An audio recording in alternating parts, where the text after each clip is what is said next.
Live from the BiffNet Studios World Headquarters in Spring, Texas, it's Barry on Deck.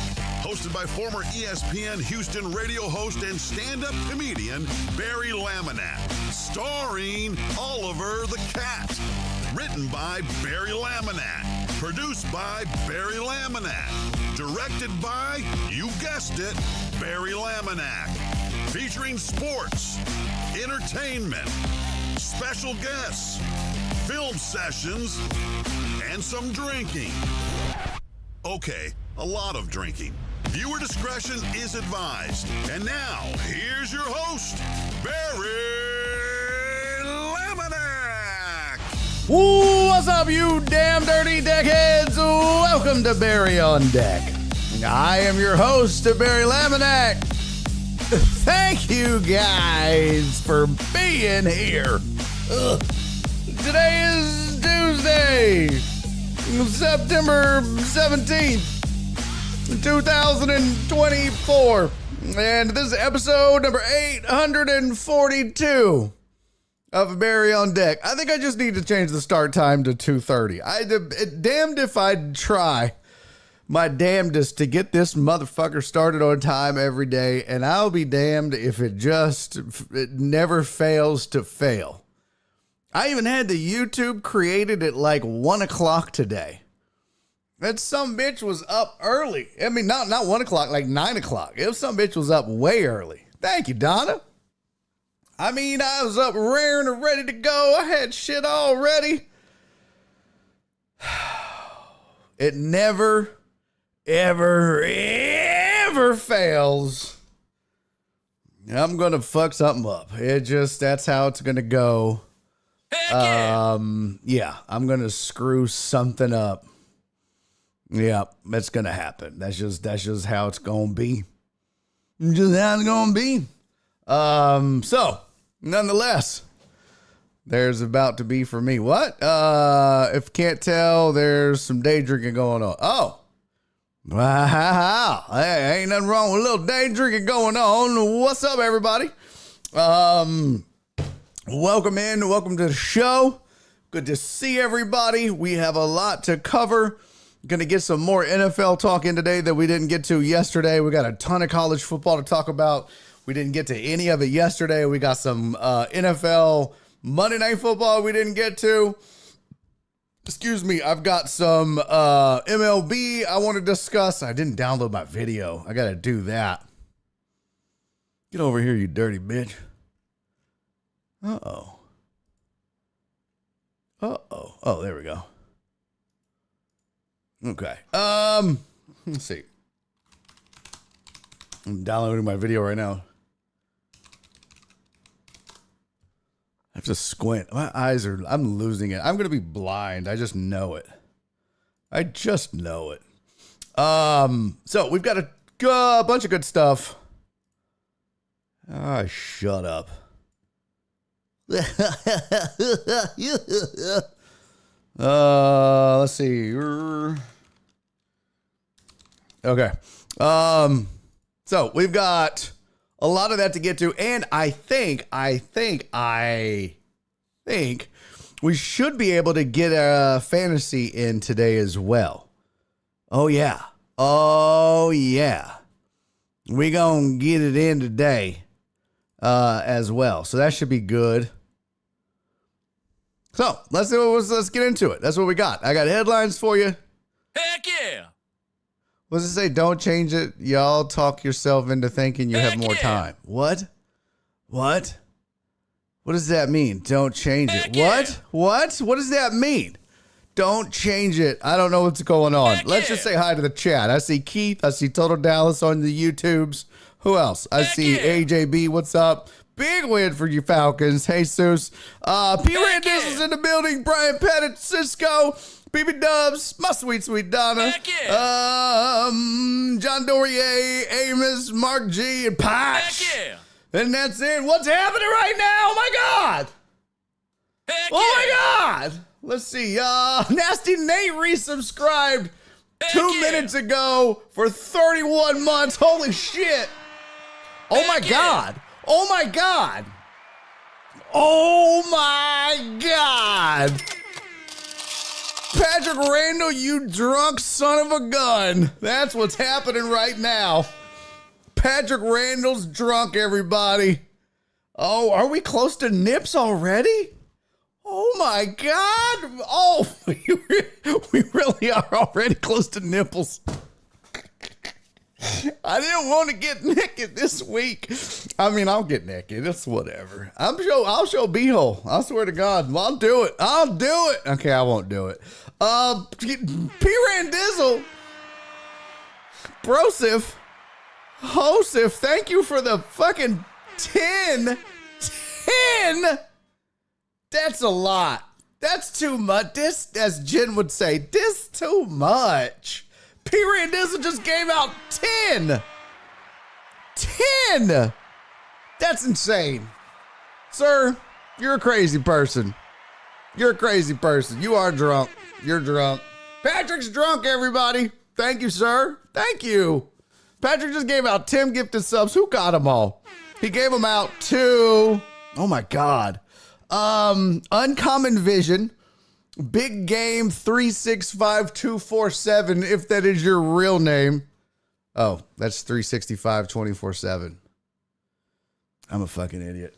713 Juan Slater, Edsy44, Extended Toenail, E-Girl Karen 14, Brian Pettit.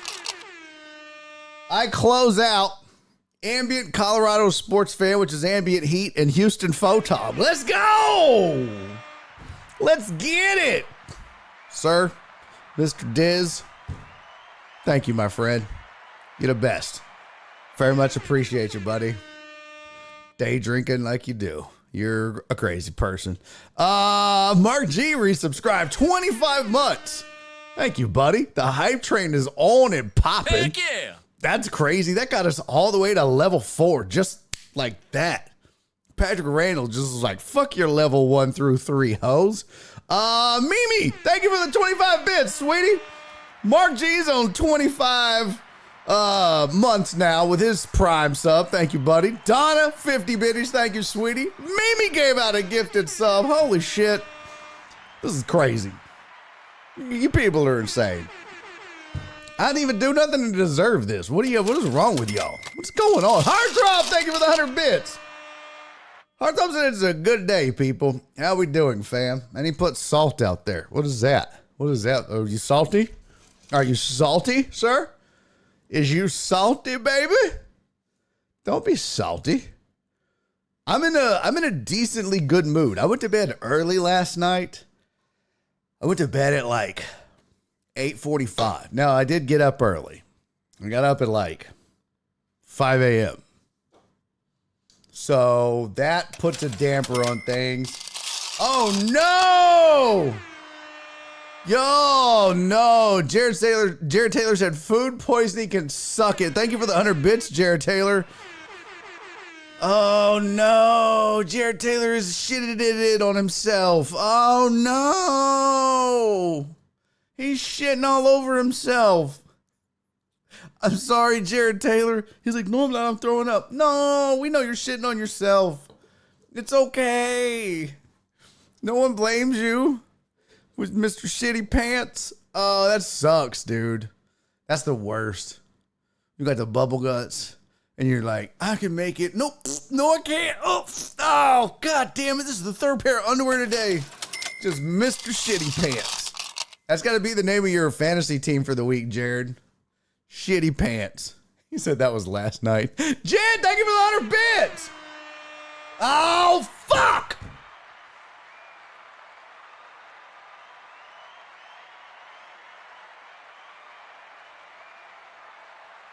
Jen, you jerk ass jerk. You see what you did? Punk ass. You really shit your pants last night, Jared? You go, boy. I'll do it right now.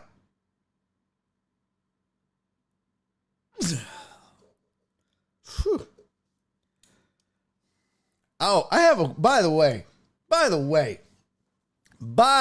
damn way, I have a bone to pick with everybody in this chat that's ever made fun of me. All of you hoes. All. Jen said, damn it to hell. I wasn't paying attention. Uh-huh. Oh, no, wait. That was the end of the hype train. Oh, no. Okay, Jen, you got lucky. You got it in right. It was finished. No, you didn't. Don't worry. Hype train complete. 60% of a level 4 hype train. You got lucky, Jen. We got 60% of a level 4 hype train, 13 gifted subs, 375 bits. So you didn't do it. I thought it looked like it was gonna flip to a level 5. You got lucky. Yeah, I have a bone to pick with you guys before we start getting into some sports.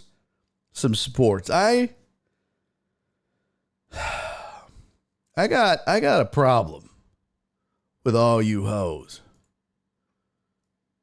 And I sent this to Nora. And we're going to get into this real quick. Cuz y'all give me grief over this. And I just want y'all to know you can suck it. Let me see, where is this? Let's see. There we go. Yeah, right here. Okay? Right here. Let me read you the headline. We all got lucky. Shut up, John. Jared said level 5 may have made me vomit. Oh, I hope you shit your pants again now, Jared. Shut up, nerd. Here we go. The headline says, and I quote, science.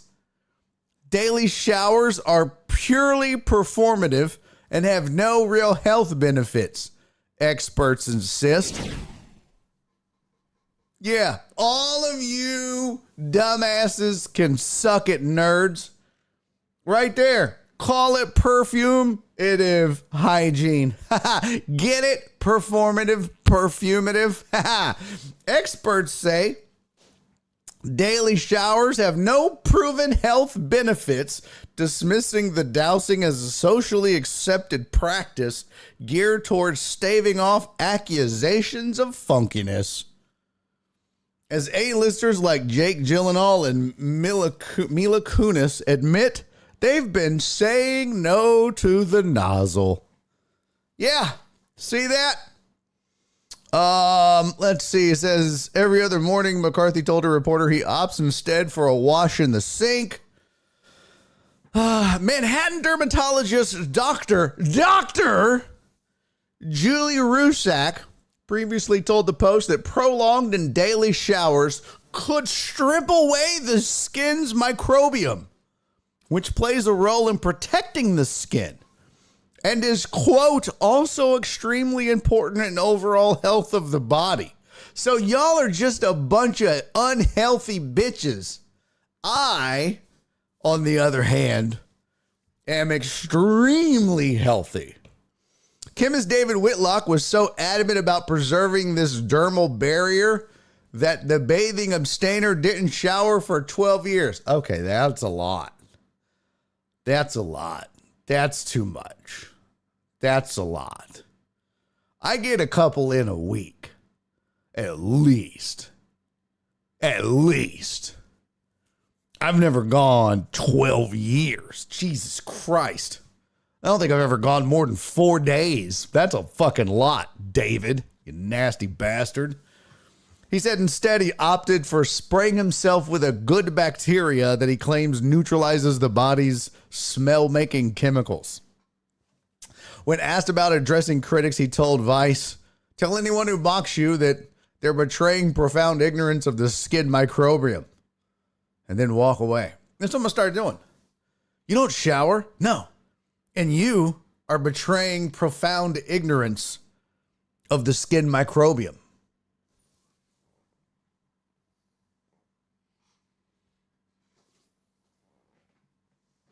I'm just going to do that. I'm just going to be like, yeah, well, you know what's suffering?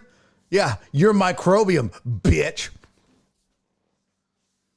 Just going to like drop that. This is the anti-backlash comes as people are actually showering more than ever. In 2021, researchers at Harvard Health found that 66% of Americans shower every day, while a report in 2005 claims that it is common for Brits to shower once or twice per day. We wash our bodies so much more than we did in the past. The changes has mostly come over the past 100 years, and it was not planned.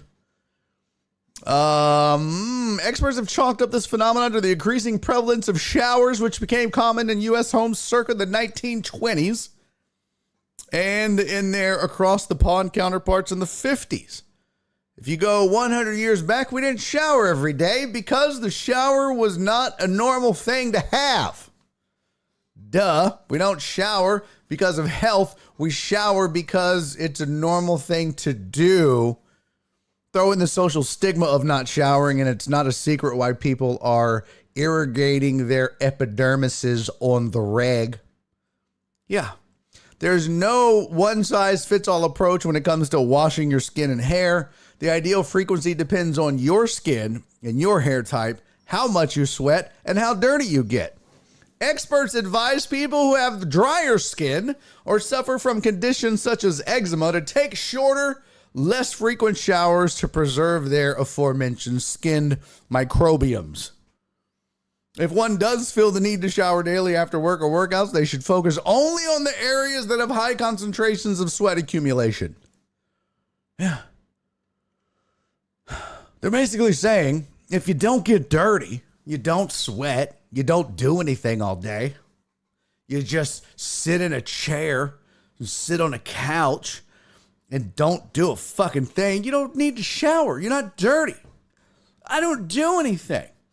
I lay in bed, drink coffee, get up, get on my laptop, sit on the couch under a nice cooling fan, do that for a while, come in here, sit here for 3 hours, and then I'm done.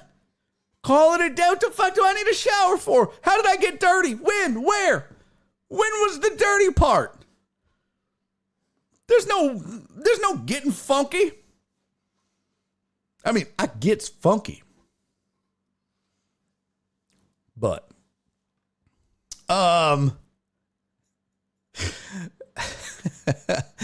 this is white people will never beat the allegations if they roll with this logic. Brian said, I bet he never works outside, do lawn care or other things outside. Well, that's what they're saying. If you work outside and you get funky dirty, then yeah, wash your dirty ass. Like, don't get it twisted, Brian. Chat. When I go outside and do the yard, I don't just come in and be like, well, good night, and fucking hop in bed. I wash my funky ass. But if I sit here all day and don't do anything, then I fucking need to shower for the day. Now, if I sit in here and it gets hot and I have to turn the fan on and I sweat and I do get sweaty and, I get some bat wings, the balls are sticking to the leg and whatever, then I might shower. But otherwise, no. Let me tell you what my wife said. I sent her this article. I just texted it to her. I didn't say anything.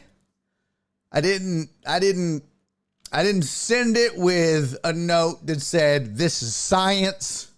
I told you so. I didn't send it. All I did was sent the link. That's it. I just sent the link to the article. And when I did that, it just pops up with the headline, which just says daily showers are purely performative and have no real health benefits, experts say. That's it. That's all I sent. You can clearly see that was the text that she got. You know what her response was? Bullshit. I don't even need to read it. Oh, she don't play. I swear to God. Perry said no comment. Shut up, Perry. Shut up. Give a shit. What? I don't care. Jen said you'd be sleeping on the floor. I don't allow unshowered in my bed and no outside clothes on my bed either. Okay, well, first of all, I sleep in my drawers. I don't sleep in my clothes. That's weird. I used to sleep butt ass naked. But then I stopped doing that because I started thinking, like, I used to sleep butt naked. But then I started thinking years ago, like, what happens if there's a fire? What happens if I got to run out of the house? You know what I mean? What happens if there's a burglar or somebody breaks in or like, you know what I mean? Somebody kicks in the door and I got to jump up and grab my gun and now I'm in a shootout butt ass naked. Don't nobody want to get in a shootout butt naked. You know what I mean? I don't want to have to go sweep the house room to room with a flashlight and a pistol. Butt naked. I don't want to do that. And I don't want to have to take time to put drawers on to do it because it's time to get into a shootout.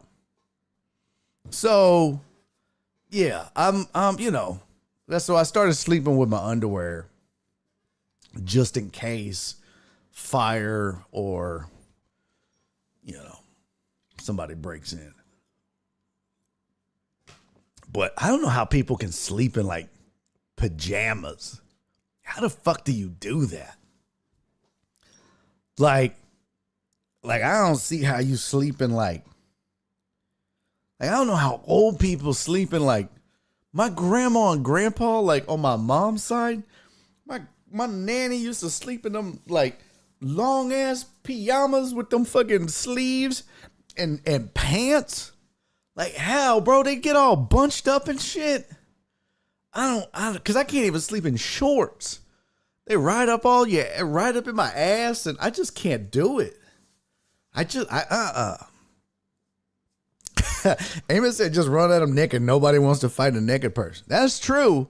That's true until they just shoot you in the dick, and then you're like, oh, see, no one, like if you get in a shootout, Amos, right? Like if somebody breaks into your house and you're going to have a shootout with them, you would never think to shoot someone in the dick, right? You're just thinking chest shot. You're thinking chest shot, head shot, pow, pow, pow.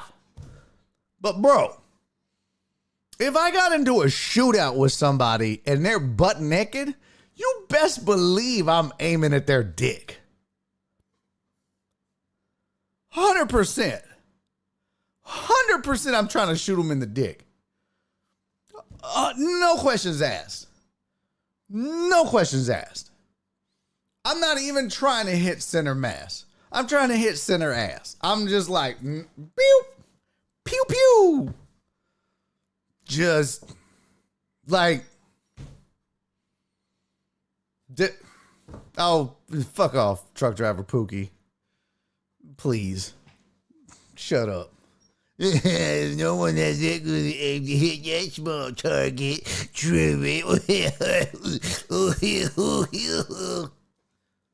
I'll make the small dick jokes around here about me, okay? I'll do that. You can shut the fuck up, okay?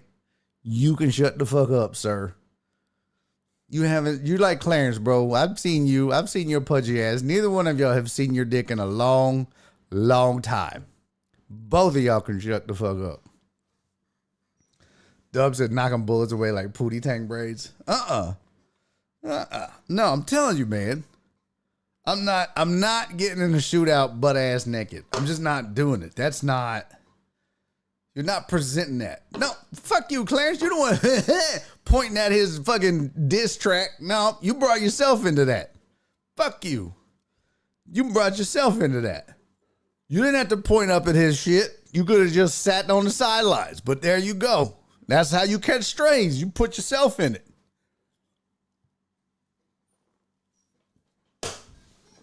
Everybody's got a game plan until they catch a stray in their Tommy Lee drumstick. Okay. That was weird. Heartthrob got descriptive as shit. Heartthrob found his old folder full of 80s and 90s porn. Heartthrob found his old Tommy Lee porn. What? I'll tell you right now, that old Pamela Anderson Tommy Lee porn was special. It was interesting, to say the least. Everybody wants to be like, oh, Kim Kardashian. Kim Kardashian wasn't shit. Donna said penis violence in the chat. I'm here for it. Kim Kardashian, Pam and Tommy were the original. Jenny McCarthy used to get butt ass naked. That was so dope, man. Back then, it was like all the chicks that you thought were super hot would just get butt naked and do porn. You were like, yes, I'm here for it. I know more. I guess. I don't know. Do they? I don't think they do anymore. I don't believe they do. All right, let's get into some sports. That's enough tomfoolery and shenanigans. I just needed you bitches to know that I was right. You don't need to be doing all that goddamn showering. Y'all act like I'm a crazy person, but I tried to told you. Let me fix this over here. Hold on. This is my little video for later. All right. Got that fixed. Okay. Truck driver Pookie just got aggressive on Potch for no reason. Jesus said film session. I've never seen the video. You've never seen the Pam and Tommy video? Oh, you got some Googling to do. That's not today's Talk About It Tuesday. Oh, fuck. I totally forgot to make a slide for today's Talk About It Tuesday. Jen, do we even get any entries for Talk About It Tuesday? She never sent me anything. I'm going to assume we didn't. Well, guess what? That was today's Talk About It Tuesday. There we go. That was today's Talk About It Tuesday. I can't believe you've never seen that, Jesus. Well, there we go. Today's Talk About It Tuesday was you don't need to shower every day. You're welcome. All right, let's get to some sports headlines and oh, shut up! Let's get to some sports headlines and keep rolling. Let's go.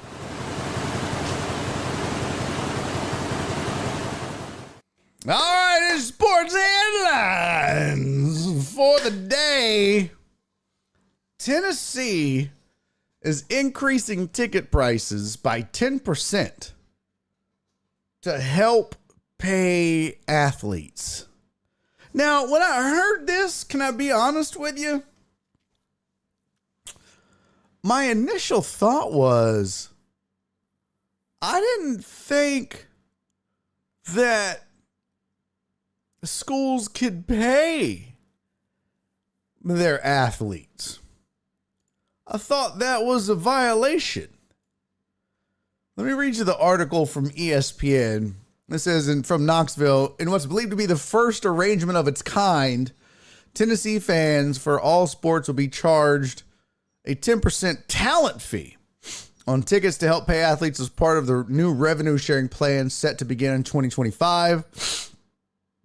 University shared the news with football season ticket holders via email Tuesday, which included an impassioned 4-minute video of athletic director Danny White telling fans the talent fee and other strategies were part of an extensive plan to continue our dominance in college athletics and build something like never seen before. In addition to the 10% increase in all ticket invoices, season ticket and single game purchases, as well as donations for the seats, Tennessee will add an average increase of 4.5% on all football tickets. In this era of NIL, there has never been as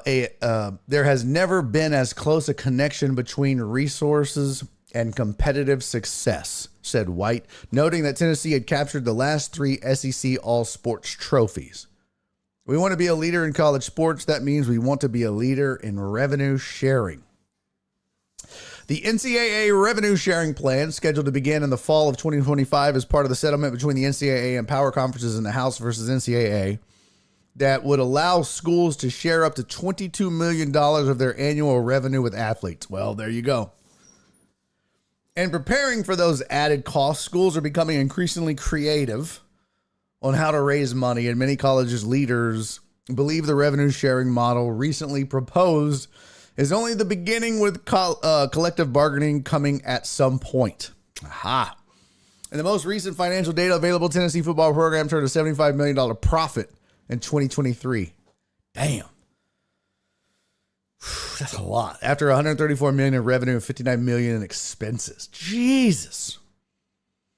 At most of the larger schools around the country, football is the engine that helps fund many of the other sports. The Vols have a streak of 15 consecutive sellouts at Neyland Stadium and led the SEC in total home attendance in 2023 with 713,000 fans, an average of 101,000 per game. 4 straight years, Tennessee had, for 2 straight years, Tennessee has sold all 70,500 of its season tickets.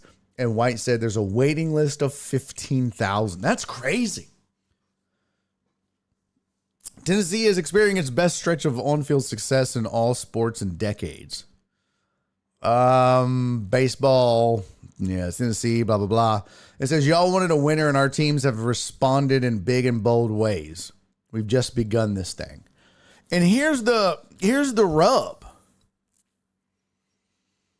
You know, as fans, as college football fans, as college sports fans, you want to win. And you want to be competitive. And we say, well, pay them. They deserve to be paid. And they do. They generate a ton of money. But this is the downfall of that. And this is the byproduct of that. Because now ticket prices go up because you got to stay competitive with the other schools. And this is how they're going to raise money.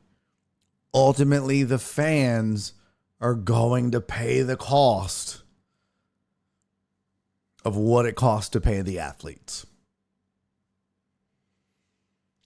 The money's going to come from sponsors. Sure. Some will. But it's going to come from the fans. And that's the crazy thing about college football is there's a lot more fans around the country that are diehard college football fans than NFL fans when you think about it. Because there's a lot more college football programs. I mean, when you look at those numbers, what I just read you about Tennessee, that's a hefty number for a college. That's just one. That's wild. This went on to say, in 2025, the cheapest season ticket for home football games, including taxes, the required contribution and talent fee will cost. Take a guess.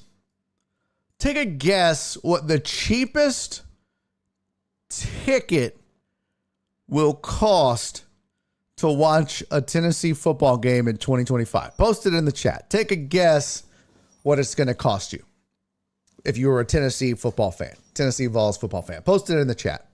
Just take a guess. PB Dub said $120. Spoon said $175. Take a guess.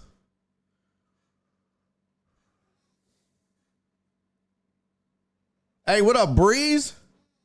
Breeze said, I found you. I found you, Breeze. Welcome in. Welcome in, Breeze. What up, Walt? Look at Walt slumming it on the Twitch side. Clarence said $200 in the nosebleeds. Brother Bear said gazillion dollars. Okay, that's not. Jesus said $105. What up, Jesus, over there on the YouTubes? Jaime said, Big Breeze, motherfucker. Tony said $82.39. Bro, this ain't The Price is Right. What the fuck are you doing? $1. Okay, what are you doing? Spoon said, now I'm thinking $3.50. Spoon's out here Googling. He's trying to find the, Jesus Christ. You just can't, we can't have nice things. You guys want to ruin everything. I swear to God. Here you go. D-Money81 said $501. God damn it. It's not. The Price is Right. Also, you're wrong.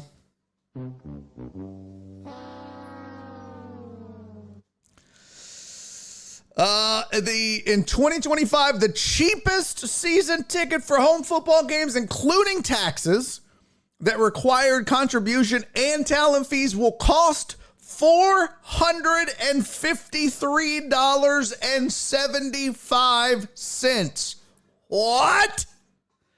That's in the family section, which is the upper deck. That's the cheapest. That's the cheapest season ticket. The cheapest season ticket will cost $453.75. What? Jesus Christ. Student ticket prices doubled this season from $10 a game to $20 a game and will increase again to $25. The cheapest season ticket is $453.75. That's crazy. That's crazy. That's crazy. That's ridiculous. That's insane. It says that, let's see, with additional scholarships being added in sports, football is going from 85 to 105. Schools opting into the new revenue sharing plan will need approximately $30 million to cover the money going to athletes and cost of the additional scholarships. Tennessee fundraised $139 million in 2023-2024, the highest total in athletic department fundraising history. University also announced in August that it entered into a lucrative 20-year partnership with Knoxville-based Pilot that includes the Pilot logo being featured on the Neyland Stadium playing field. This is just wild, man. Wild. Yeah, I'm with you, Donna. I'm not paying that. I don't give a shit. Waltzing up back on YouTube, I felt dirty over there. Hey, man.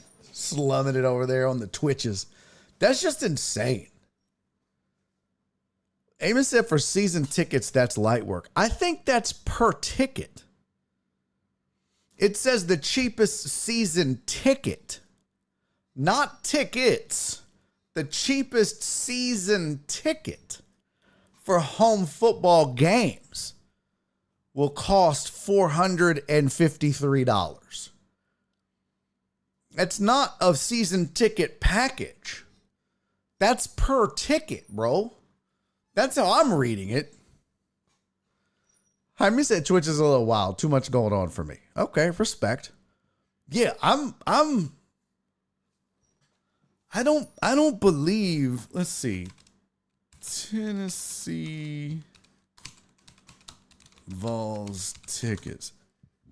Let's see. SeatGeek. Oh, excuse me. Ticketmaster. Tennessee's student prices going up from 10 to 20. If 11,000 students bought tickets to 7 home games next season, Tennessee would rake in just over $2 million, which would be $402,000 more than this year. Okay. Yeah. That's just football. Let's see. That's no. Yeah, see, this is just about student ticket prices. They lose 3 or 4, and that ticket is $75 in the secondary market. Yeah. Ain't that the truth? Yeah, I'm trying to find. Oh. Yeah, you want a ticket to on secondary market ticket prices for October 12th. I don't know who that's for. From 326. That's this year's prices. Knoxville, October 19th, 447. November 2nd, 227. So that's probably right. $453 per game. That is not for the season. That is not for the season. That's crazy. Eamon said one home game in the nosebleeds is not $400 for one game. Yes, it is, bro. Yes, it is. It says the cheapest season ticket. Let's see. How much is a season ticket package for Tennessee Vols football? Tennessee Fund. How much does it cost to get Vols football games? Talent fee. 2023 football season tickets on sale now.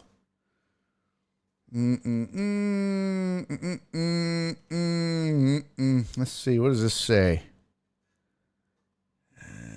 Full schedule. Oh, that's 2023. New season tickets are available. Lower level season tickets start at all in for $600. Okay. Oh wait, what is this? Oh, that's not. Okay, that's last year. Okay. That's last year. Oh no, this isn't football. What is this? Where the fuck am I? I have no idea what's going on. What is this? I'm so confused. I have no idea. That girl sings the Tennessee Orange is pretty cute. What? I can get NFL nosebleed tickets for $100. Oh, well. That's UT sold over 17,000 new season tickets for 2022. What is? I'm so confused. I don't know. Let's see. Tickets, sports, football. I'm trying to find. I wonder if that's just the secondary. Let's see. OU. Okay, I don't know. This is very, very confusing because it says ticket in the thing, cheapest season ticket, but it says season ticket and not per game. I don't know. That's very confusing. That's still a lot because how many home games are there? 6. So if it's $453 for the nosebleeds divided by 6. At worst, that's $75 a ticket. That's not too bad, if that's what it is. But it is $453 per ticket. Fuck that. Fuck them kids. 100%. But $75 a ticket, that's a different story. That's still a lot for a nosebleed. How much did you pay? I don't want to say how much I paid for 2 Red River tickets this season. How much, Dubs? Uh-oh. How much? I want to know. Uh-oh. Oh, shit. Here this goes. How much? I want to know, Dubs. How much? Oh, my God. Spoons at 500 plus for Texas 50-yard line? That's ridiculous, man. I'm just not paying that much for any sporting event. I just wouldn't do it. I wouldn't do that for World Series tickets. I wouldn't do that for Super Bowl tickets. I wouldn't do that for... Oh, my God! Dubs, are you shitting me? Dave.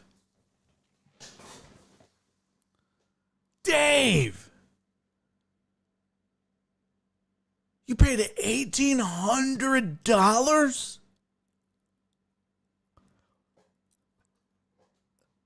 $1,800?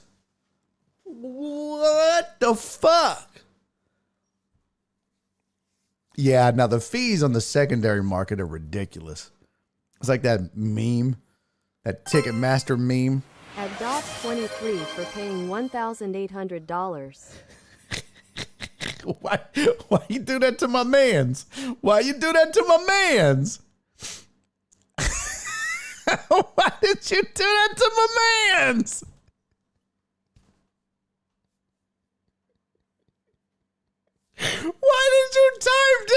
Why did you time Dubs out? Why did you time Dubs out? That's so fucked up. That's hilarious. God damn. That's cold-blooded. Terrence is like, you're a dumbass. Get on up out of here for 10 minutes. Go learn your lesson. That's so messed up, man. Yeah, no shit. Well, we won't know for 10 minutes, Amos. Terrence is a dick. Terrence timed him out for no damn reason. Terrence said he really needs to reevaluate his decisions. Hey, man, some people love their teams.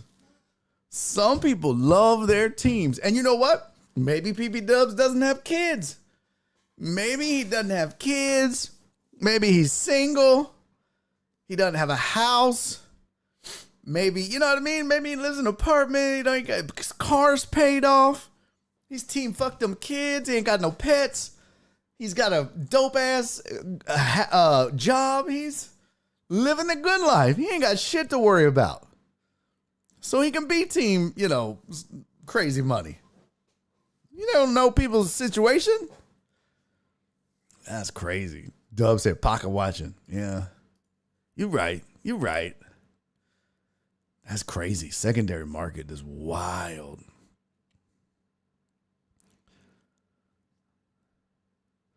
That's crazy. Yeah. Jaime said, I'm not sure if you know who Juggy Trey is. Yes. He used to be on 97.5, was a guest on the Blitz. Yeah. Absolutely know who Juggalo Trey was. So,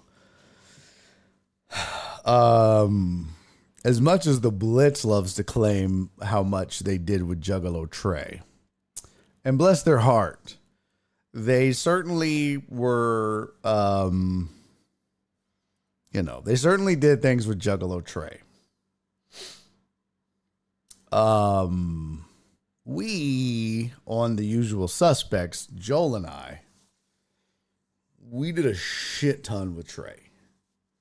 Like, a shit ton. We had Monday movie moments with Trey where every Monday I would go get a script. I had this idea where I wanted Trey to reenact movie scenes. And so every Monday he would read famous movie scenes. And with his voice, there's nothing like Juggalo Trey doing Denzel in Training Day. King Kong ain't got shit on me. Oh, it's the best. So we would have Juggalo Trey doing Monday movie moments with Trey, and I would pick different movie scenes, and we would get in the studio, and he would record those. We had Trey one time. Beth was on during, I don't remember what it was, and she left her sex book in the studio.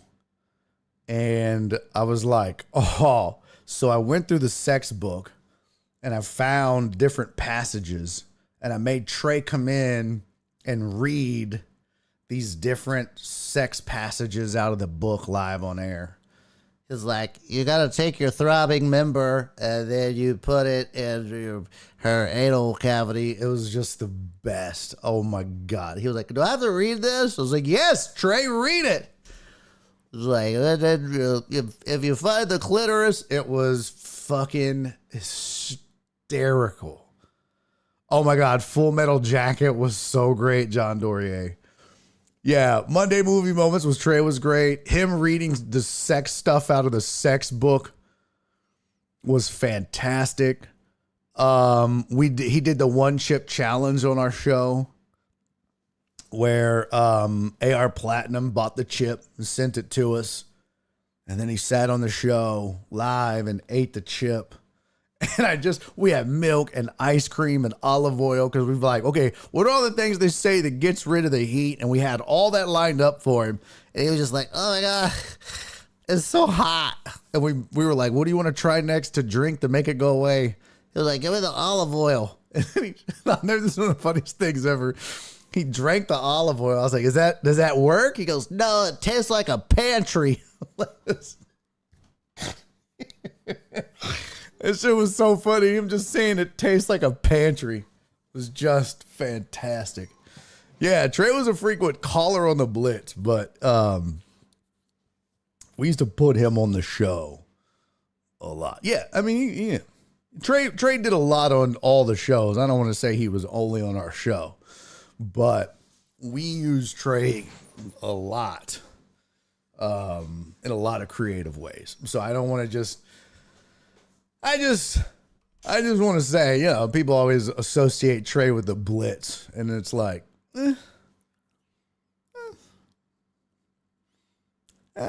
Trey did some.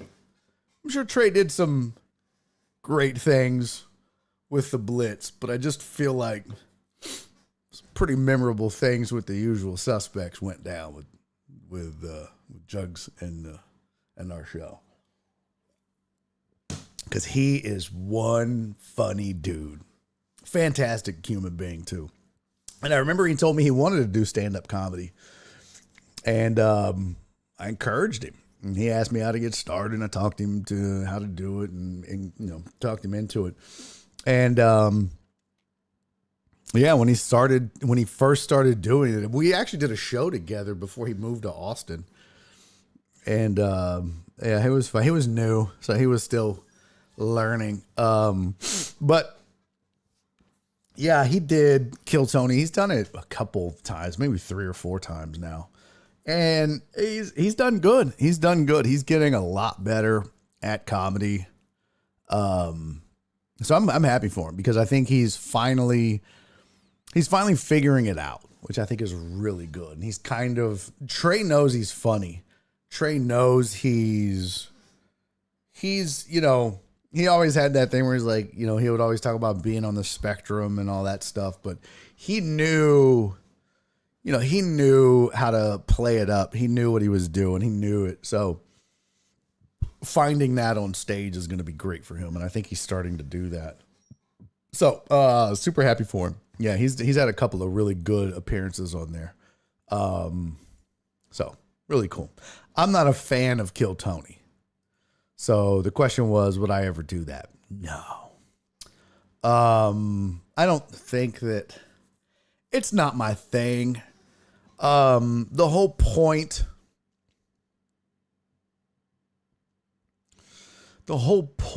was, or is, to go on there, you do 1 minute of material and then they roast you and talk shit about you. And then you can clap back if you want. And that's supposedly, if you clap back and stuff, that's kind of how you can make your name sometimes, or how you handle that is how you make your name, not really based on your material. I'm 11 years into this business of stand-up comedy. If I were a year in, yeah, I'd go to Kill Tony and try to, but not 11 years into the business. I'm not doing that.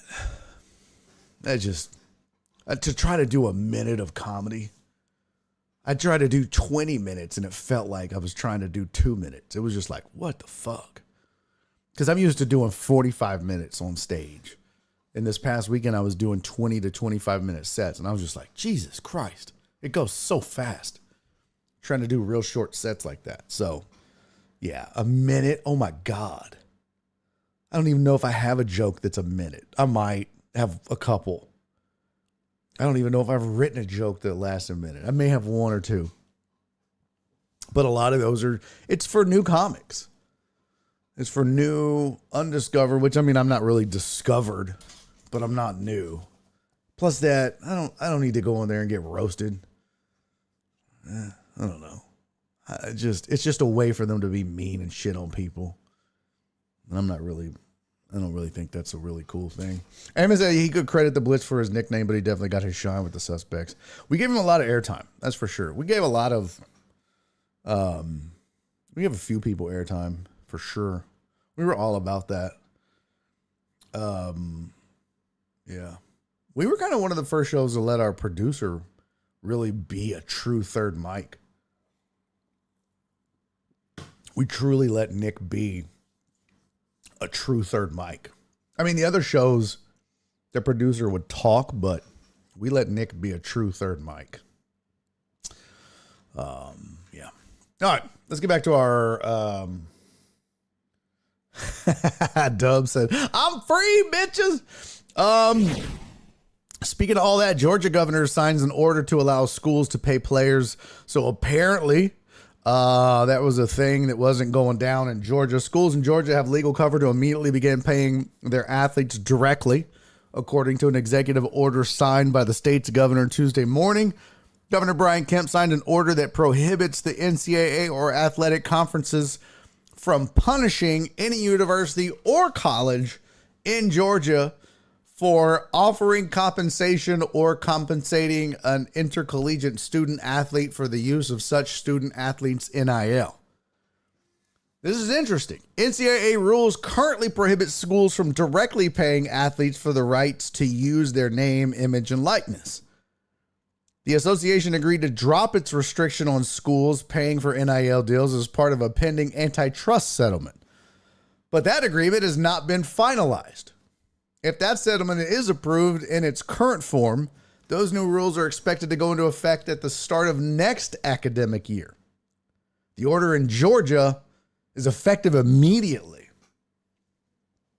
The Georgia order is similar to a law passed in July by the Virginia legislature, which gave schools in that state the protection to directly pay their athletes via NIL deals without facing NCAA penalties.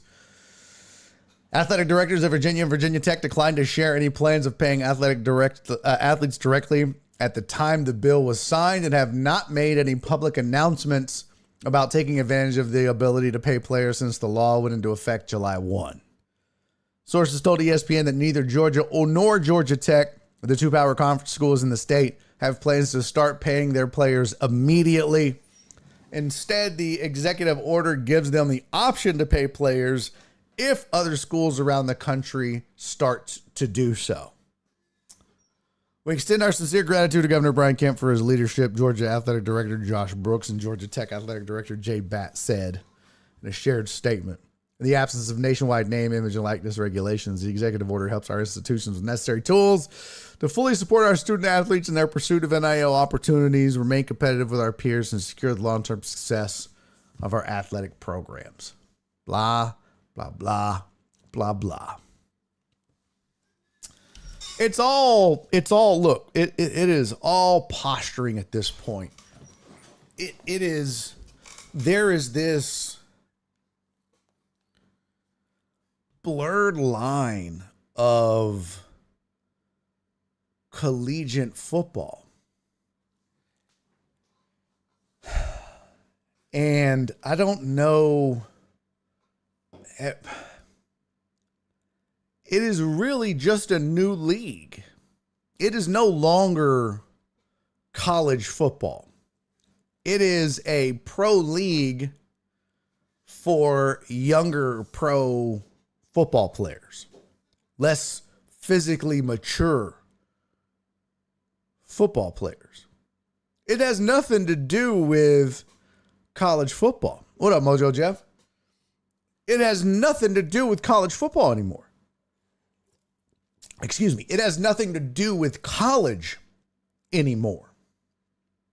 I mean, yeah, they're using the colleges as a front, right? They're using the colleges as the means to an end, but those are just the storefront for the business.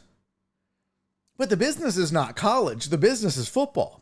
I read you in that other article about Tennessee, how much money that football program has made and how much money that football program net profit it made and what it has given for the university. So what does this mean for the student athlete? That term really doesn't exist anymore. That term isn't it's a thing of the past. And I think what you're also seeing is that the NCAA is losing all of its clout. With the Georgia governor coming out and doing this, Virginia and the Virginia governor doing that, the states are basically saying, whoa, whoa, whoa, whoa, whoa. The NCAA as a governing body can only do so much. We can do whatever the fuck we want, really. It's our schools and it's our students.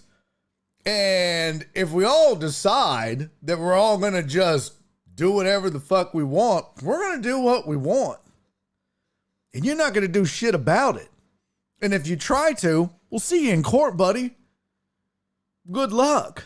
And I think the NCAA knows that. That's why they're getting out in front of it, because all of these antitrust lawsuits or potential lawsuits, they're scared of because they know they'll lose. And it was just a matter of time before all this went down. They sat fat and happy for a really, really long time. And then students and, people just got ballsy, and it's like, hey man, screw you guys. You guys made all the money off of us. And that's the catch, right? You got all these kids putting their bodies on the line and playing this game and making these schools and making the NCAA itself money hand over fist. We're talking hundreds of millions, if not billions of dollars total in revenue for an education worth 50, 60, 100K. I mean, it's not equal is what I'm saying. I'm not saying that the education isn't valuable, but what I'm saying is it's not apples to apples. It's like saying, it would be the equivalent of paying NFL players thousands instead of millions or hundreds of millions. It's just not the same.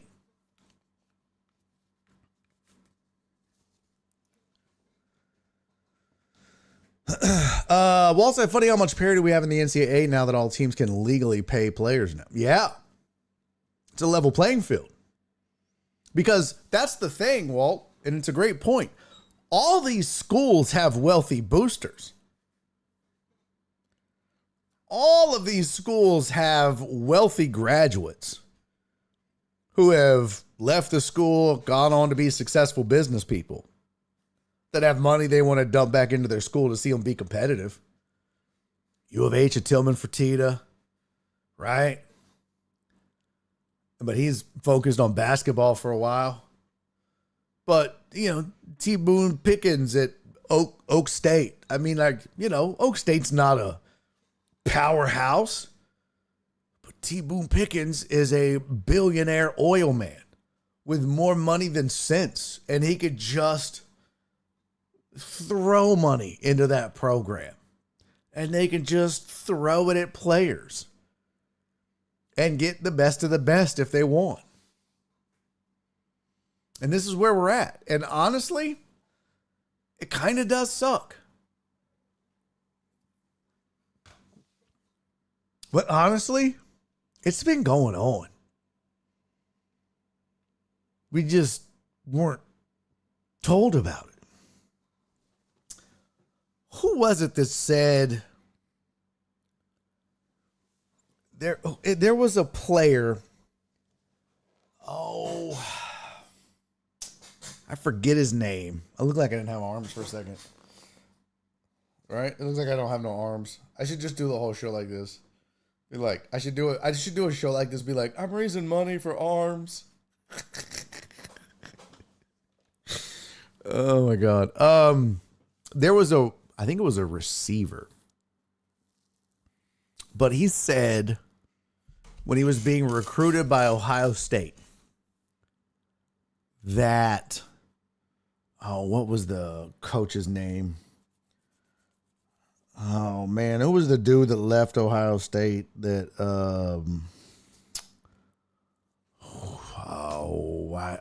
I'm so bad at names.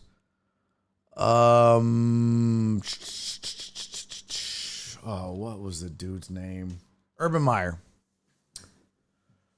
Urban Meyer basically, not Jim Fossil. Urban Meyer basically brought this receiver. He took him into a room and he shut the door. And he goes, how much do you want? And this is before NIL. This is years before NIL. He basically said, how much do you want? What's it going to cost us to get you to come play at Ohio State. And the kid was like, what? He's like, what do you want? What's it going to cost us? How much? Like, what? He basically came out and said that. I'm trying to find who it was. Urban Meyer asked me, how much is it going to cost us? Let's see. Oh.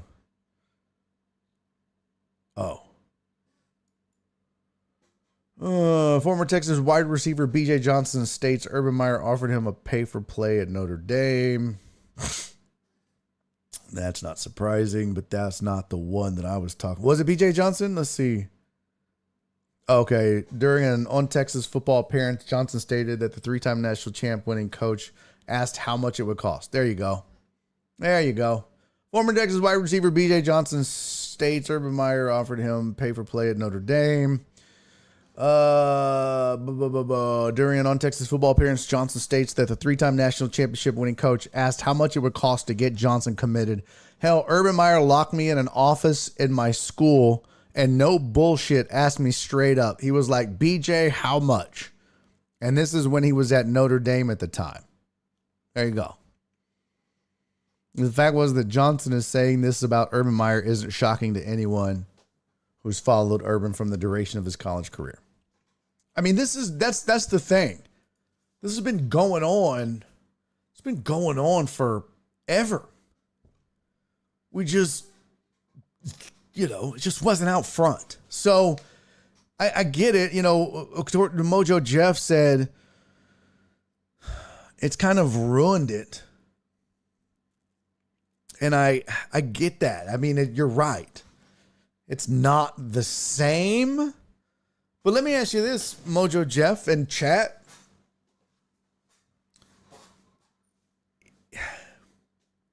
Let me ask you this. There's a lot of football that takes place that, a lot of us don't care about. There's a lot. There's 117 schools, or there was at one point. And, but how many of y'all have asked BJ how much? There's a lot of schools that, they have graduates that care, but in the grand scheme of the general population just watching to watch,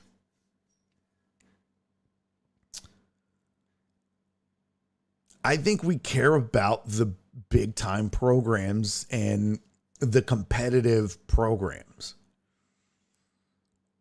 And this has basically become what we all thought and all said could never happen. I know I'm guilty of it. I always said there's never going to be another league that can compete with the NFL, another football league. Canadian Football League, NFL Europe, XFL, USFL, Arena Football League. None of that is ever going to compete with the NFL, ever.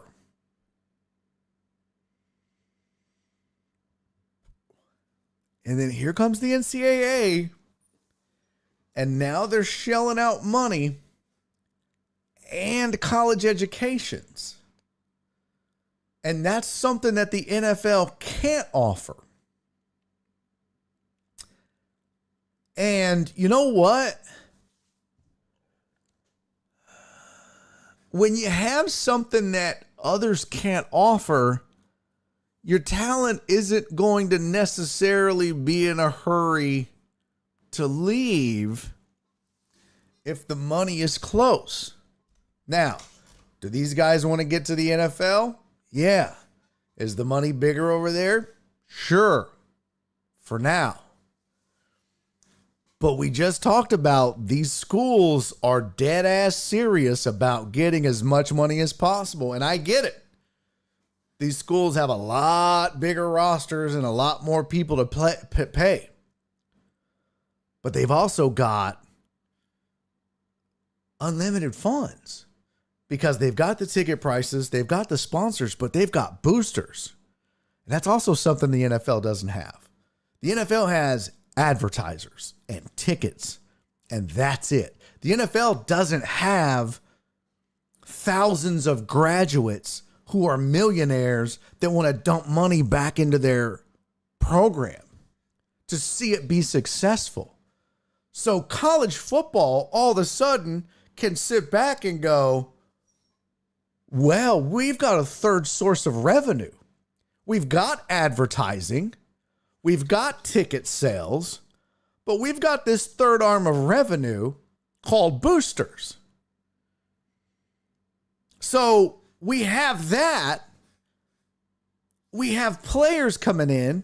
And so, yeah, we can offer them competitive salaries not to leave. And we can offer them an education so that post-football, they can become businessmen. They can have a career. They can do other things. They can, if they want to do that, that's a choice that they have.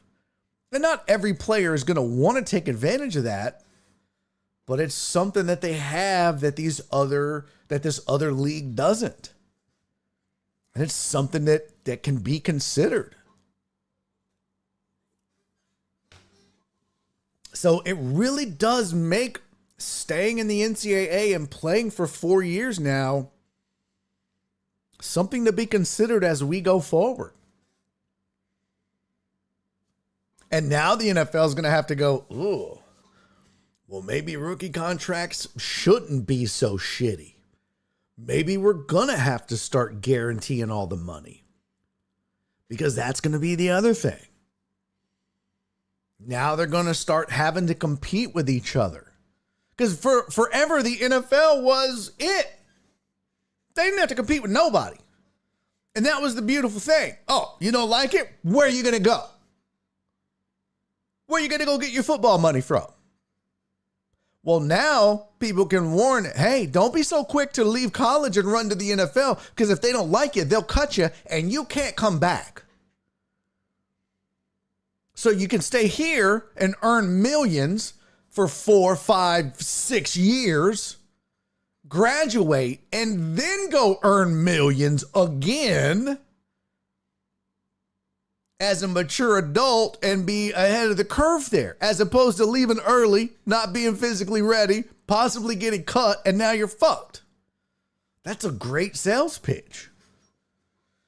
The flip side is, what if you get hurt? But they got insurance policies and everything else. Because before, you didn't have the money to pitch to say, well, you can make millions and millions and millions and then leave and go and make millions and millions and millions. I'm telling you, the NFL should be kind of scared.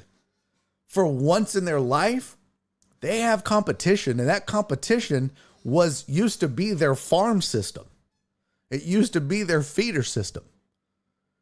And now, instead of the NCAA being a feeder system, which it still is in many ways, it's also their direct competition, because now kids don't have to be in a hurry to get out of school and go to the NFL, especially if they can make a lot of money playing in college, getting free cars and millions of dollars and the limelight and have insurance policies and get an education and do that for 4, 5, or 6 years and still get drafted and still go on to the NFL and make millions.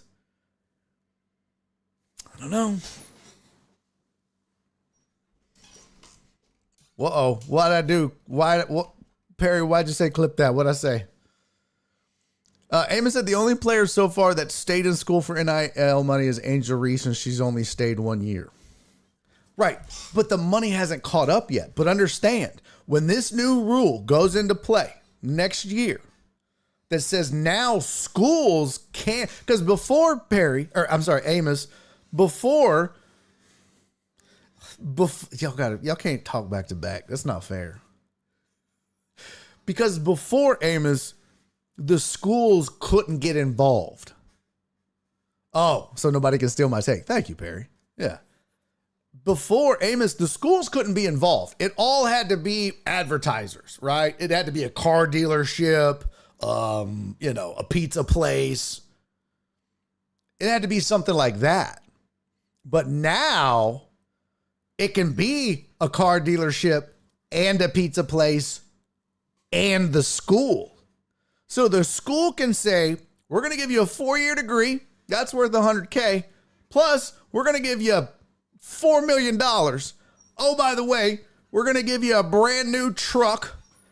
And this place is going to give you $1 million. And this booster is going to give you $4 million. That's a $7 million, $10 million package that's a year for the next 5 years, because you're going to redshirt and we're going to pay you while you redshirt. That's $50 million over 5 years to play college football.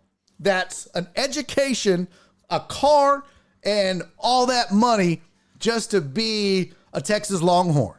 What? 50 million? Fuck yeah, I'm here. I ain't going nowhere. Oh, and by the way, you get to hang out on campus and get college puss. What? Why the fuck am I leaving? I'm big man on campus. I'm getting this college punani. What? I ain't going nowhere, bro. The NFL had better come up with a plan. Because college, to me, once this gets passed, I know the NCAA is freaking the fuck out, but if they're smart, the NCAA can hold all the cards. Because now they get access to the kids first. The NFL can't be like, hey, we're going straight to high school. They can't. They can't. Because the kids aren't physically ready to play in the NFL.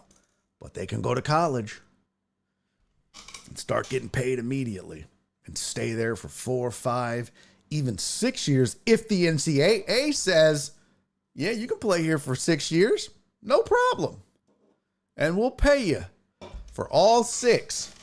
Think about that. You tell an 18-year-old kid, we'll pay you between gifts and money and education, $10 million a year for the next 6 years.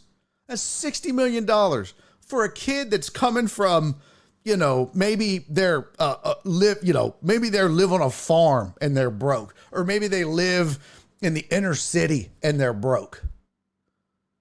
And you're offering them 5, 6, 10 million a year for 6 years, but you got to commit. You can't leave early. You're signing on the dotted line for 6 years, but you're going to redshirt 1 year and you got, 5 years of eligibility after that, because it'll take you 5 years to get your degree. You in? Fuck yes, those kids are in. And you pitch it as, hey, when you graduate, you will be physically ready to play in the NFL. Bro, those kids are in. In.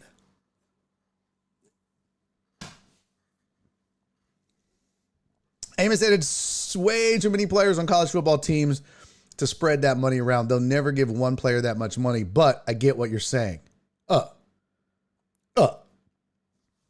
Yeah. Here's what you're failing to understand. There's levels to it, Amos. There's levels to it. No, not every kid is getting $10 million, but it's not every player is getting what a quarterback makes either in the NFL, right? The vast majority of the money on an NFL team, it's the 80-20 rule. 80% of the money is going to 20% of the players. The same would be true at college. You're not paying a third string, long snapper the same thing you're paying Arch Manning at Texas. Just like you're not paying, the long snapper on the Chiefs the same thing you're paying Patrick Mahomes. So there's that balance. Yeah, that guy's going to get something for staying and playing, which is great, because if you're just a long snapper in college, you're just there for the education. But now you can make hundreds of thousands of dollars and get an education. And what a deal. What a great deal. And sure, you can still have walk-ons and all this shit, and they might get a truck, because some of these things, they give a car to every player on the team and all that. But the value is for these kids is some of them might make, 7 figures. Some of them might make 8 figures. But bro, even some that are making $300, $400, $500,000 a year, those are the kids that aren't going to the NFL. But you know what, Amos? Those kids weren't going to the NFL anyways, but they were still putting their bodies on the line every single year and playing the sport, and they were still getting their education, but they weren't getting compensated for it. And now they can. This is a win-win-win-win-win for the NCAA, man. I'm telling you. There's no drawbacks. None that I can think of. Because you're raising ticket prices and the fans are paying it because they want to see their program succeed. Ain't nobody mad at Tennessee. Okay. Yep, we'll pay it. They got a 15,000 fan wait list. It's ridiculous. Let a fan go, I ain't paying $453 for season tickets. Fine. Next. Here you go. I mean, we had to sell our youngest baby, but who gives a fuck? He didn't even look like me anyways. He had red hair. Bro, I'm telling you. NFL, you know what this reminds me of? The LIV golf and the PGA. PGA was like, we're the shit, bro. And the Saudis go, hey, we got money. And all the golfers went, oh yeah? Here we come, bro. And the PGA started scrambling. Oh shit, what do we do? And that's what's happening now because the NCAA is so big and has so many resources between their TV deals with ESPN and their boosters and their advertisers and ticket sales, bro. Exactly. Amos said, now if I'm a star running back, I'm staying all 5 years. Exactly. I'm saying 6. Redshirt me. And oh, by the way, it's the NCAA. They can make their own rules, bro. It doesn't have to be 4 years and you're out. Oh, no. Most people graduate in 5. Cool. Let's rewrite the rules. You no longer can only play 4 years. We're going to rewrite it so that you can play 5 because it takes most people 5 years to get an education, plus the red shirt deal, so you can be in school for 6 now. Your move, NFL. I'm telling you, bro. NFL better lock this shit up. They got problems. Yeah, D-Money, that's what I was just saying. D-Money said, you think eventually they'll extend the years a player can stay in college? Absolutely. Absolutely. Basketball, too. Baseball. Why not? Why not? Because the thing was, they had the monopoly because nobody, the government hadn't stepped in and said, yo, this is all antitrust shit. You can't do this to these kids who are adults. Because it was always one of those things where it was like, well, they're kids and it's school, so go ahead. Everybody's like, wait. It might be school, but I'm 21. I'm an adult. What do you can't take advantage of me like this. This is my face. This is my signature, not yours. And I get to profit off of it. And the government went, yep, you sure can. And the NCAA went, shit. It's a good run while it lasted. And now they've got to pivot. And they will. I promise you they will.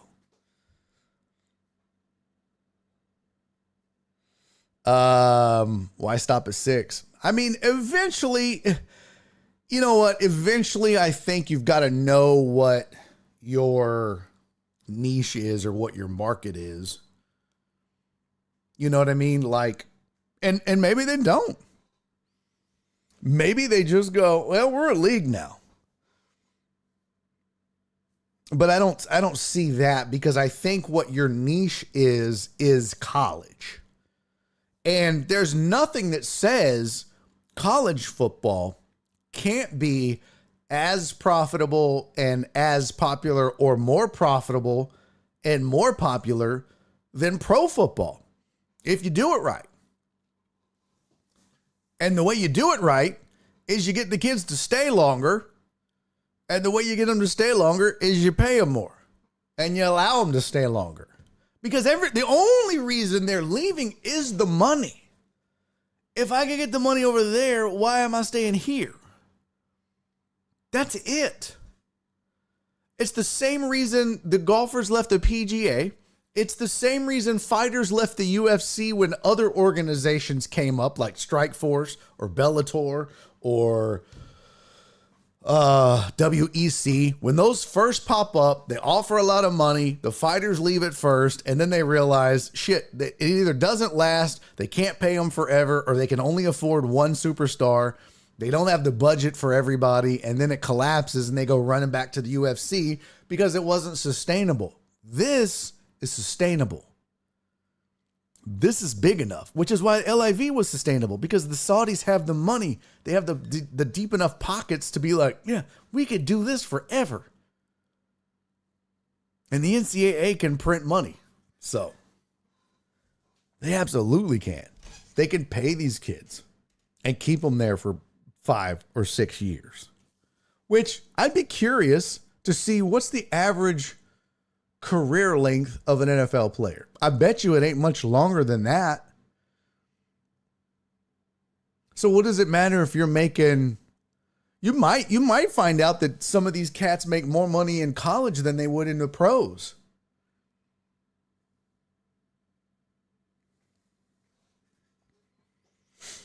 Because they're better in college than they would be in the pros.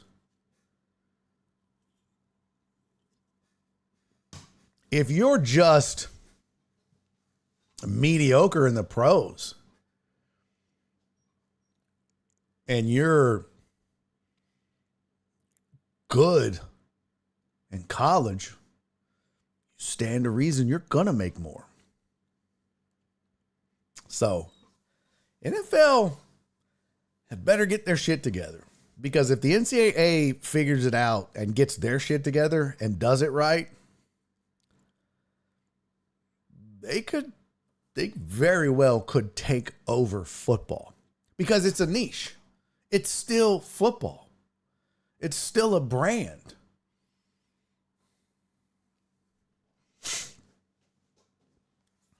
Clarence said, if you suck, you're not getting a second contract. Exactly. The average career lasts around 3.3 years. There you go. And when you get into college, you're signing a 4, 5, 6 year scholarship deal. Now, I guess you could get cut from the team, but Catfish said rivaling the NFL is going to be tough. 32 independent billionaires, all they have to do is raise the salary cap. Well, that's what I'm saying. But right now, as it stands, but I don't know when you came in on this, Catfish, but I've been talking about this for a while. So if you just got in on this, I'm not going to repeat everything I said, but I've laid out the case for the NCAA. And the one thing the NCAA has that the NFL doesn't is boosters and graduate millionaires and billionaires that don't own teams, but they have a college. So yeah, you are late, because NFLs have 2 sources of revenue, 1 billionaire and advertiser. I'm sorry, 3 sources of revenue, but they have advertisers and ticket sales, but the owners ain't dumping their own money in. They're using ticket sales and ad revenue. The NCAA has ticket sales, ad revenue, and millionaire and billionaire boosters who graduated from the school. Several of them. It's not fair. So, but yeah, I'm not going to go back and rehash it all. All right. Let's get to some, speaking of college, here's your top 25. The new poll is out. I got a bone to pick. With this top 25. Here it is. Congratulations to Texas. Texas won. They leapfrogged Georgia. As they should. As they should. Texas moves up in the poll to number 1. And Georgia falls to number 2. Now, in the AFC coach or the AFCA coaches poll left Georgia at number 1. Texas moved up to number 2. Ohio State fell to number 3, which is stupid. But Texas moves up to number 1. Georgia falls to number 2. Ohio State remains steady at number 3. Bama stays at number 4. And Ole Miss remains at number 5. Here's the bone I have to pick with this. Couple of things.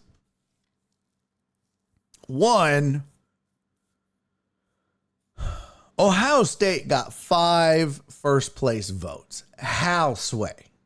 Why, Sway? How are you giving Ohio State 5 first place votes right now in college football? What are you seeing that I'm not seeing?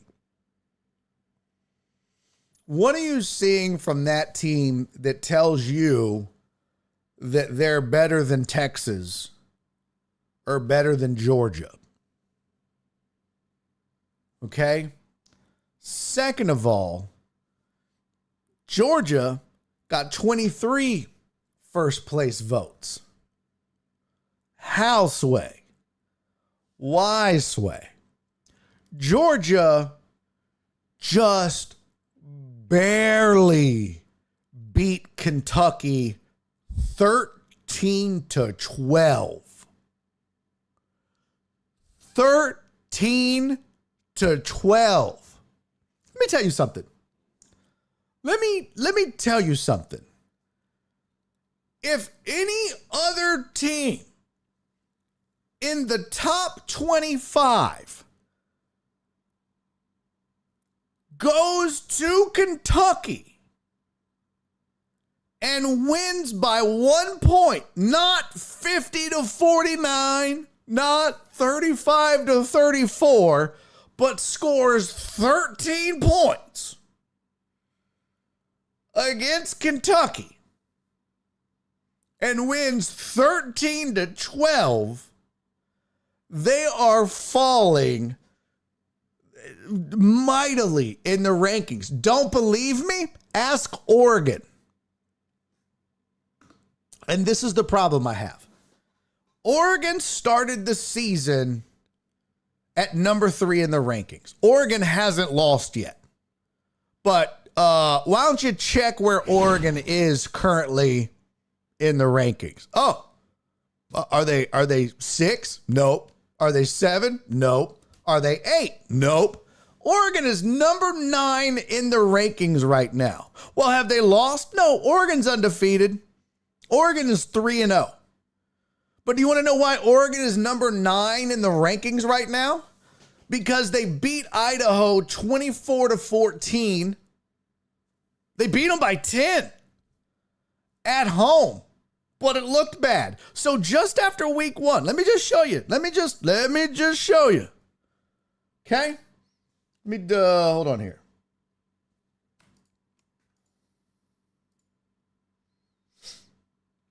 Here you go. Here you go. It's the last couple of games from Oregon. All right. So we can clearly see here Oregon's schedule. They beat Idaho 24-14. They hung on to beat Boise State 37-34. And then they blow out Oregon State 49-14. Okay?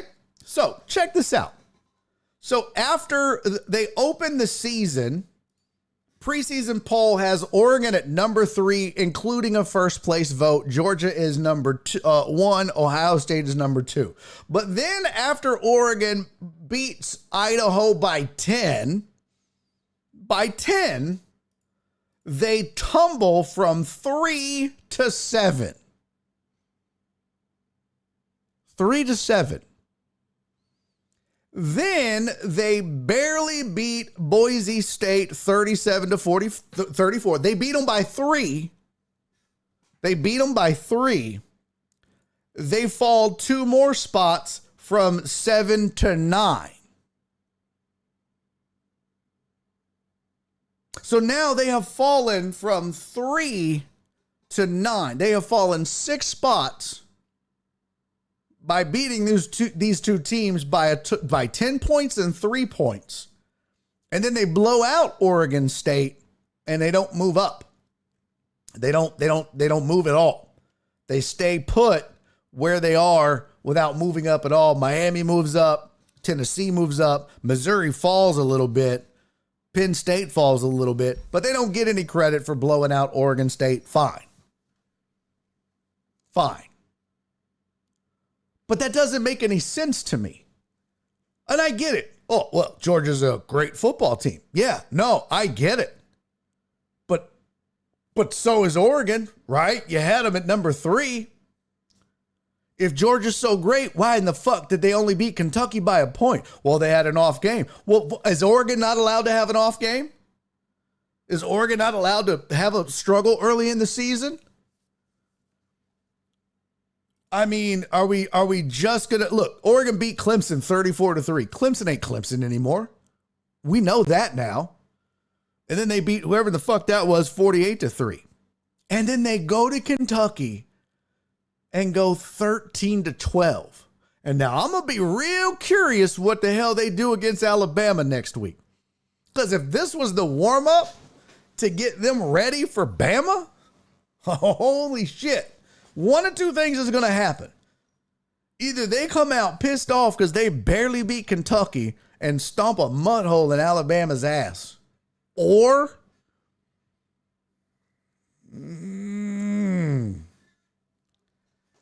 could get real interesting real quick. Maybe they got exposed. Maybe Kentucky showed just how you play defense against Georgia. Not necessarily... Yeah, I mean, Georgia's defense is Georgia's defense. But maybe what Kentucky showed you is, here's the blueprint on how you stop Georgia's offense. Maybe you ain't going to put up 50 points against that defense, but here's how you can stop them.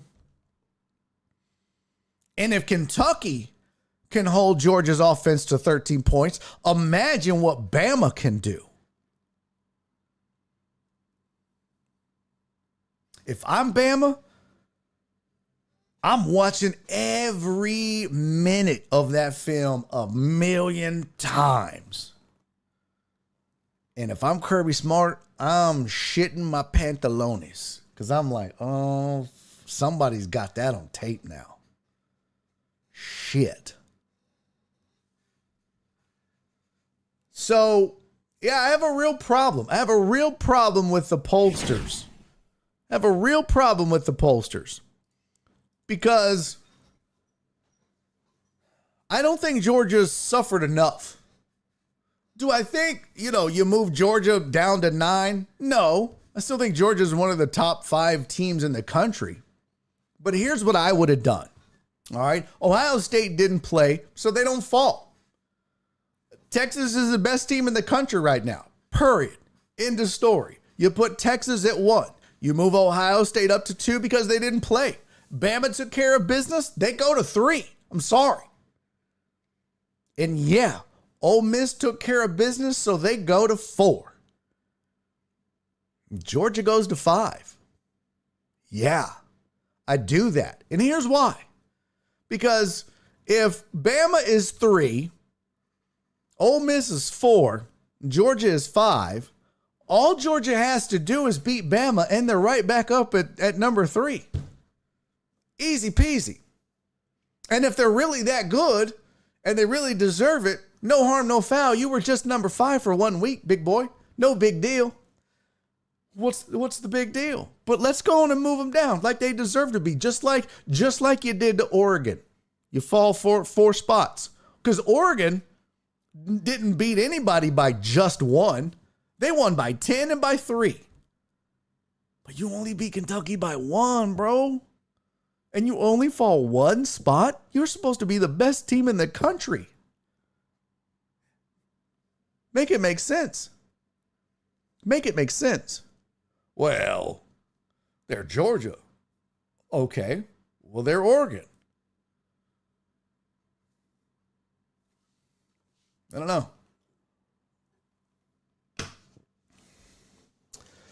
Tony said, do the teams care about the polls? They just want to get in the tournament. They don't care, but they care. They care. You know what I mean?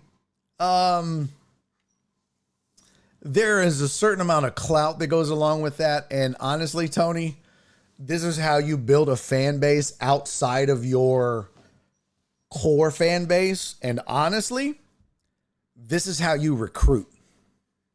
Because if I'm a kid, if I'm 16 and I'm watching football and I'm starting to pay attention, or I'm 13 or I'm 14 and I'm sitting at home and I'm like, who's the best college teams right now? And I pull up the interwebs and I look at that and I go, oh, well, maybe I should pay attention to Texas because they're the best. Or maybe Georgia because they're second best. And I don't pay attention to Ohio State or Alabama or Ole Miss. Or maybe I don't give them as close of a look. Or maybe, you know, it has something to do with if it's in state, right? Or maybe close or in the South or the SEC or whatever. So, yeah, it may not necessarily matter to the kids on the team or to the coaches because the playoffs is determined by conference champions and then rankings. So, yeah, being ranked does matter. Being ranked is going to matter. And if you fall too far down and can't, you know, recuperate, or you don't win your conference, then where you're ranked is absolutely going to matter. But it matters in recruiting because it matters in who's being attracted to your program. It's all marketing. It's the future too. You know, if you're just hovering around 15, 16, 17, ain't nobody paying attention to you. Who's the number 17 team in the country right now? You have no fucking idea. No clue. You have shit all. Let me help you. It's Notre Dame. You didn't fucking know that. You knew it when they were 5. But you didn't know it now. So it does matter. No, LSU's 16. So it does matter. It matters in marketing and recruiting. And as we get forward into the conversation we just had about money and pay, and, you know, that's going to matter even more. So here's your top 25 total. Texas 1, Georgia 2. Bullshit. Ohio State 3, Bama 4, Ole Miss 5.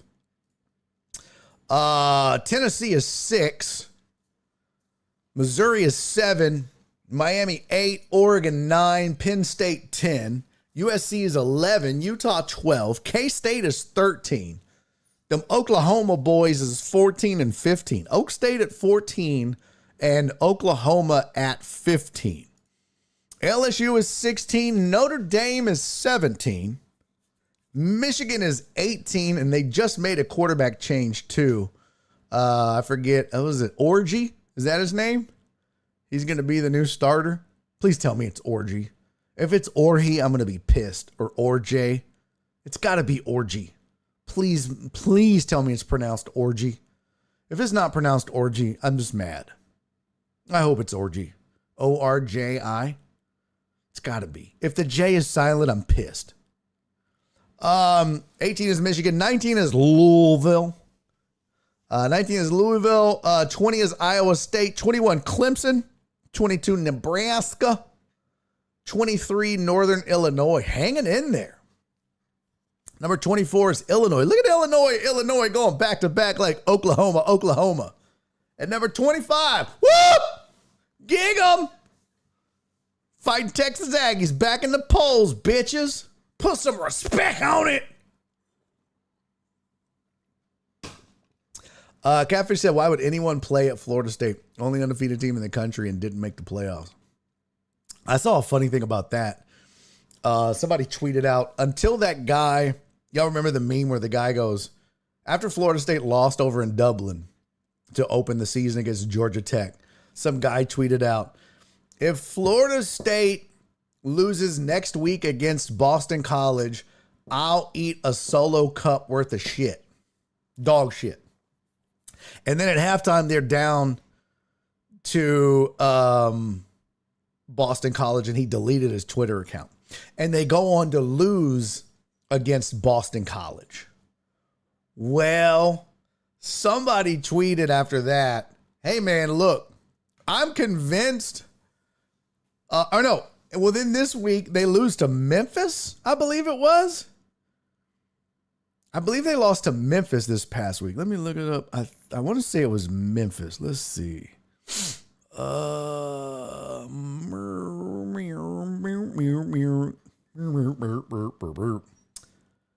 That's Middle Tennessee. Shout out to Houston beating Rice 33-7. FSU. Tony said I had no idea Memphis had a football team. Jerk. Let's see. A&M, Temple. Shit. Let me just go over here. Where was it? It was Memphis. Okay, Clarence said, yeah, it was Memphis. Let me just do ACC schedule. Let's see, ACC.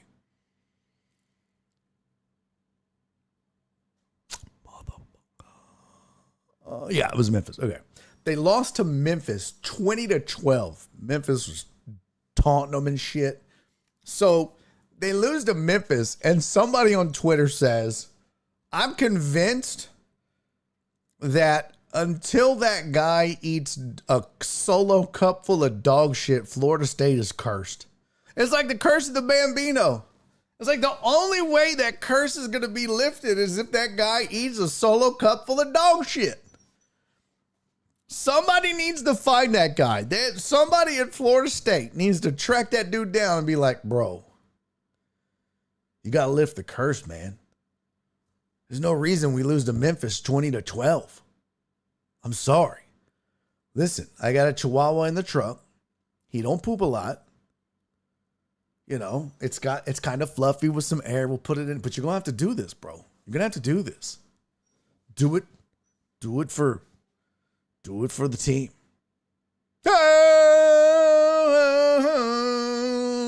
Gobble up, bitch. Gobble, gobble. Yeah, Clarence said Memphis was on the ass from the word go. 20-12. Yikes. Yikes. Whew. Ugly. All right, so there's your top 25. Now, right? Perry said, please let them lose next week. Who do they play next week? They play Cal. Yeah. Well, shit. I done told you they ain't losing to Memphis. They're favored by 2 against Cal. Cal's undefeated at 3-0. Shit. Cal has beat. Who's Cal beaten? I don't even know who this team is. Who the fuck is this? Cal has beat UC Davis, Auburn. Cal beat Auburn 21-14. Ain't no reason Cal should be beating Auburn. And they beat San Diego State this past week, 31-10. Man, they're going to fuck around and lose to Cal, bro. Florida State's favored by 2. Why? They're at home. That's why. They're favored by 2 at home. Shit.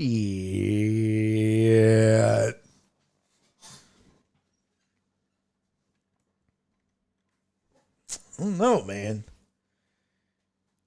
That QB, what's his name? Ukulele, whatever the fuck, however you say it. He's awful, man. He's awful. He has 1 touchdown and 2 interceptions on the year. Not in a game. Not a game, Sway.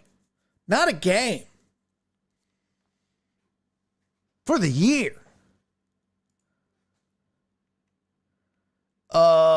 Yeah. He's got 1 touchdown and 2 interceptions. I don't even know how you pronounce his last name. Is it Ukulele? Ukulele? DJ ukulele. I don't know. Yeah. Spoon said, what happened to the QB? He played well at Oregon State. Well, he played okay at Oregon State. 21 touchdowns, 7 interceptions, threw for 2,600 yards, had a 145 rating. Yeah, it's pretty good.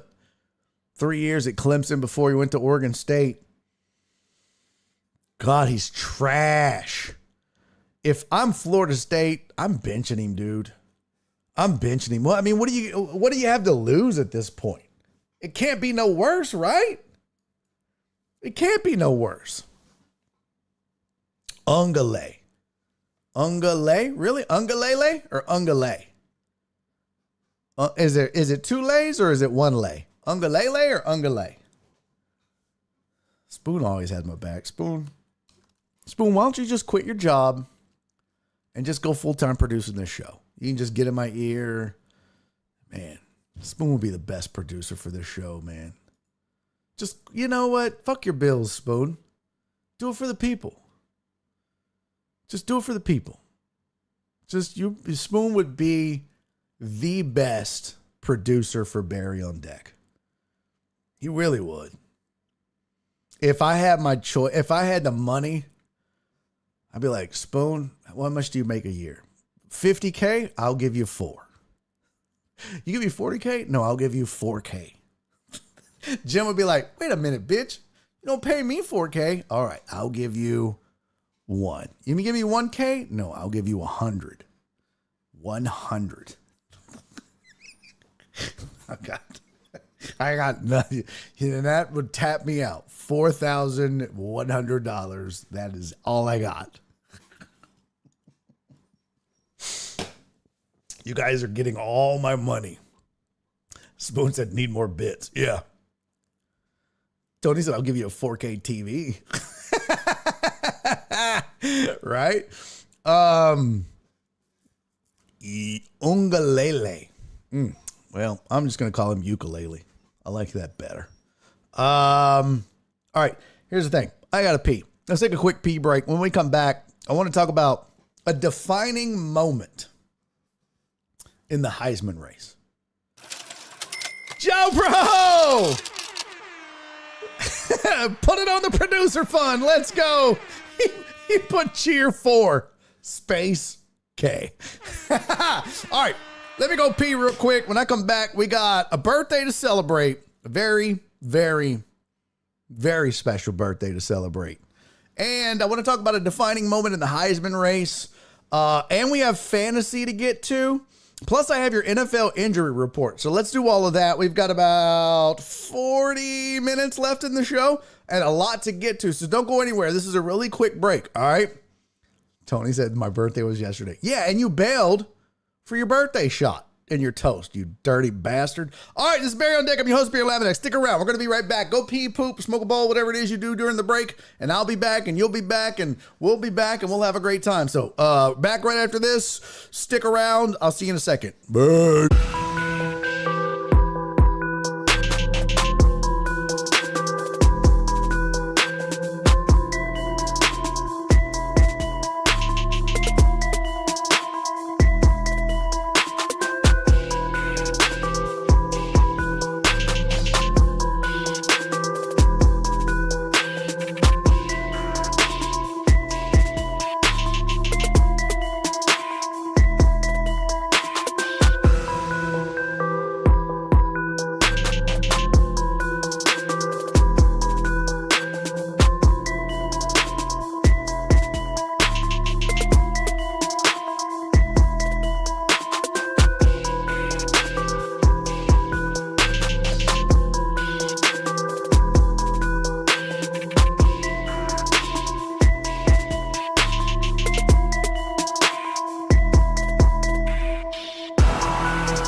Hey, welcome back to Barry on Deck. Sorry about that. Minor cat emergency. We're good. Everything's okay. Everything's fine. Donna, don't leave. Don't go. Damn it, Donna's left already? It's her birthday. Barry, you should fire me. Here's how you say his last name. Uangule. What? Uiangulule. Uiangulule. Donna went to the strip club. Damn it, Donna! Take me with you. What? Not even going to stay for your shot? I know, right? Damn it. No, we will do it anyways, because I'll be damned if we don't do Donna's shot. I'll be damned. She's the best. Area 29. Huh? What? Area 29. What? What does that even mean? All right, before we get to the shot, though, before we do that, I do want to talk about...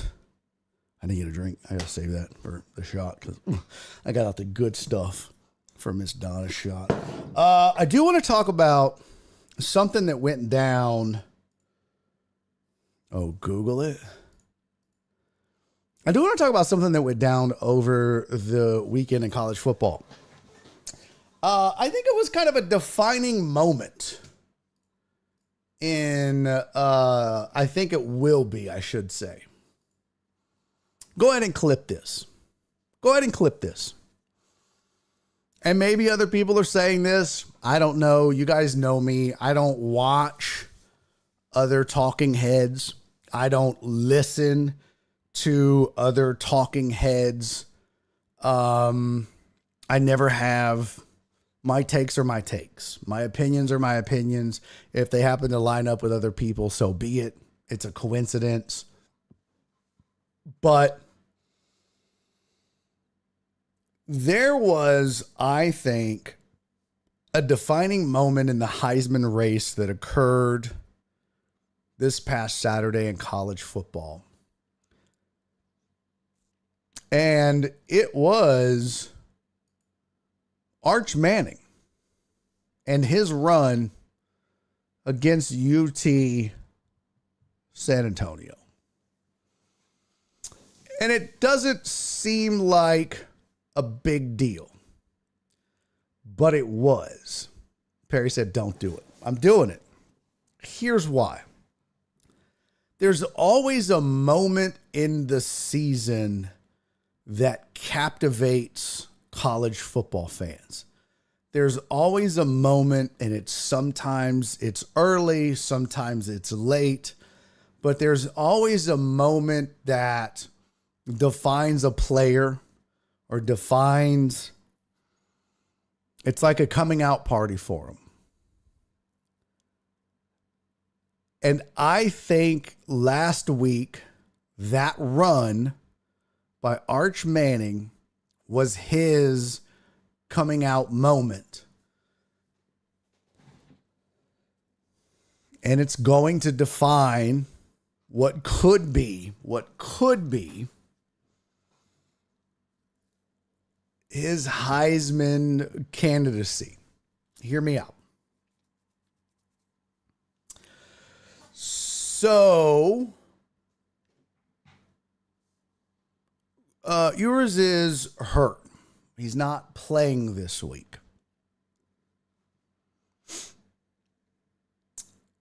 And there's this, Steve Sarkisian has been very much, hey, we're going to do what's best for the football team, and we're going to do, whatever.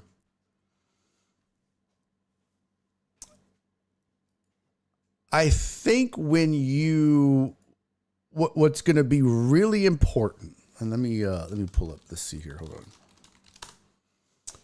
Let me get what is that? Oh, that's interesting. Here we go.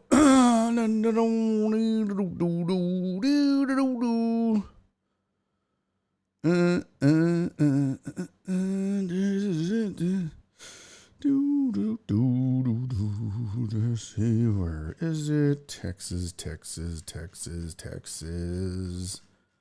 Oh, for fuck's sake, get over here. Tennessee, Texas.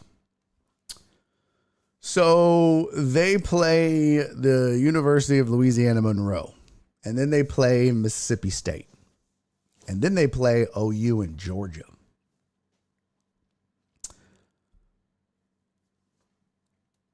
If Arch Manning plays so well over the next game or two, it could be that it's undeniable that he can't come out of the lineup. And if that's the case and he takes care of business, then that moment that we saw last week could be that defining moment for him. It is the number one team in the country. It was a moment that captured everybody's attention. Right now, let's see. When you look at statistically, Ewers is 58 for 79, 691 yards. He's completed 73% of his passes. He's averaging 8.7 yards per pass. His longest is 49 yards. He's thrown 8 touchdowns and 2 interceptions. He's been sacked once. He's got a 175 rating. It's pretty good. It's pretty good.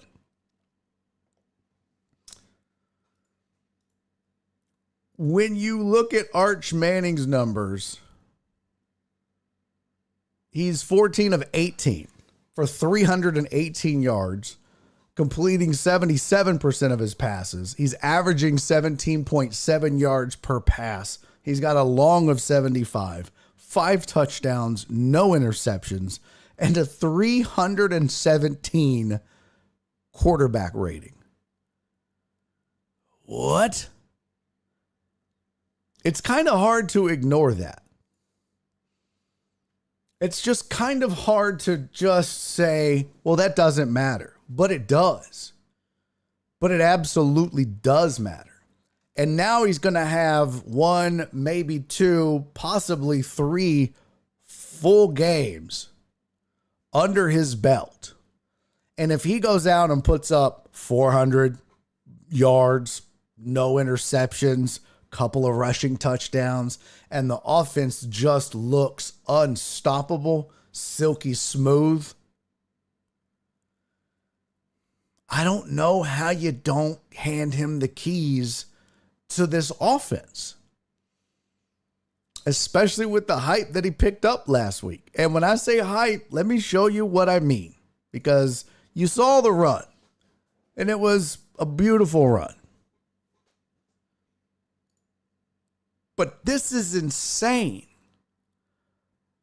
Arch Manning on that run topped out at 20.7 miles an hour. Okay?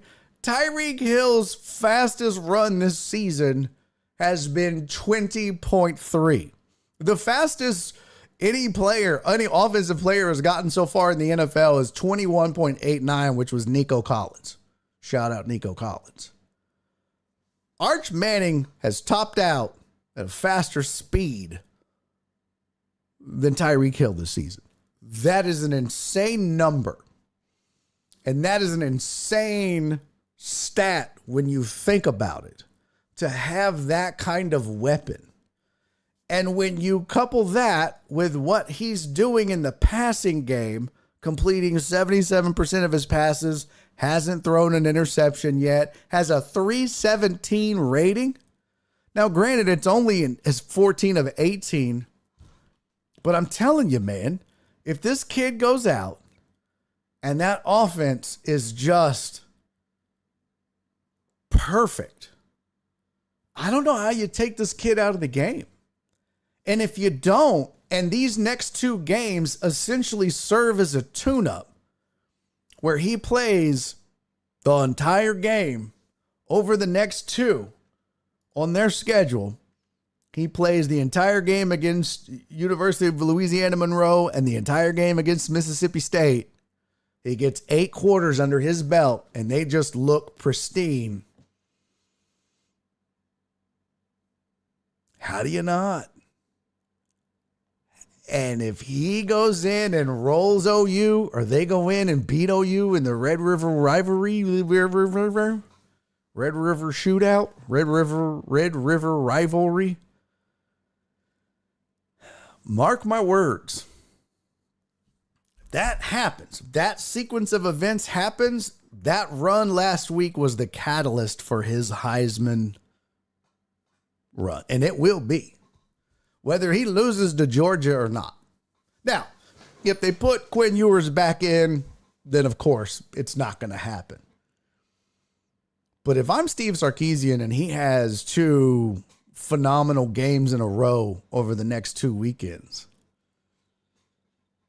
you have to really consider it. I think you really have to consider it. Who gives you the best, absolute best chance of winning?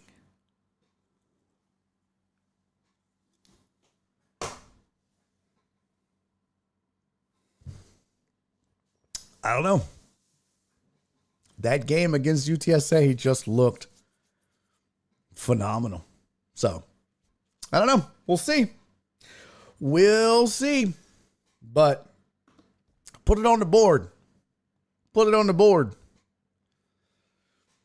Skiggity Vic said maybe consider it if yours was not so good. They're the best team with yours. Save Manning for the following couple of years. Or do you save Manning for the following couple of years? Do you? Why would you save him for anything? I mean, you put the best person out there that gives you the best chance of winning a national title. That, to me, that's what you do. I don't know. And the difference between the two is, and look, you know, Quinn Ewers has had 260 yards passing and 246 yards passing in the first 2 games, and that's great. But let's see.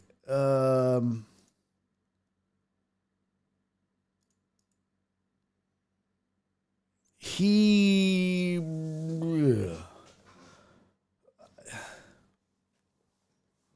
was 14 of 16 for 185 yards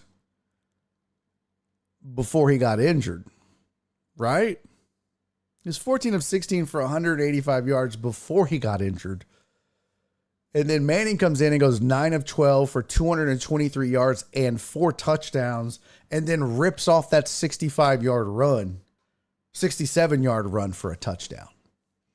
I mean, if you're 14 of 16 against UTSA for 185 yards and 2 touchdowns, that's really good.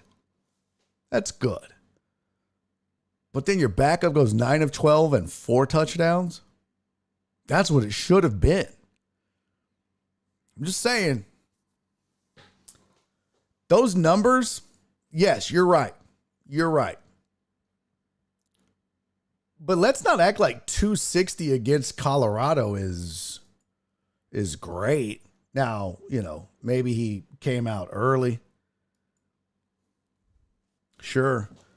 20 of 27 for 260 yards. Maybe they ran the ball a lot. I don't know. But that's not super sexy. That's not 400, 500. I mean, Shedeur Sanders put up 300 against Colorado State. Arch came in and did 5 of 6 for 100. Just saying. There's something there. Something to be said. You'd have a hard time convincing me that of the two, if we get a body of work over 2 games of Arch Manning, like we've seen so far between the the couple of snaps he's gotten in the first 2 games, and then the bulk of the work he got at versus UTSA. If he continues that, I think it's hard to keep him out of the lineup. But that's just me. Skady said, I don't see it, but I hear a shot bet coming on. Yeah. I mean, B. Hannah said Manning may transfer. I mean, look, dude. What else you gonna do? Tony said if he beats OU and Georgia in back-to-back weeks, then possibly. Well, he's got to be playing. And that's the thing, is they've got to give him the starting role. And I think these next 2 games is his audition. But he's got to perform better than Ewers did in those first 2 games. And I think he will. I absolutely think he will. So yeah. Amy said rankings don't even matter yet. Well, yeah, we'll see. All right, real quick. No, let's do this. We're going to do it now. We got to do it now. Do it live. Let's do it live. Let's go. I'll be damned if I wait any longer. Got to do it now. What does it say? What if football had a Rebus crowd and Tennessee had a football crowd? And tennis had a football? I don't even know what that means. I don't even know what that means, Total Dallas. What on earth does that mean, Bubba? Baby, what is you talking about? Oh, I have made a mistake. Look how much that is. Donna, you left? Look at that manly ass shot, Donna. How could you leave for that?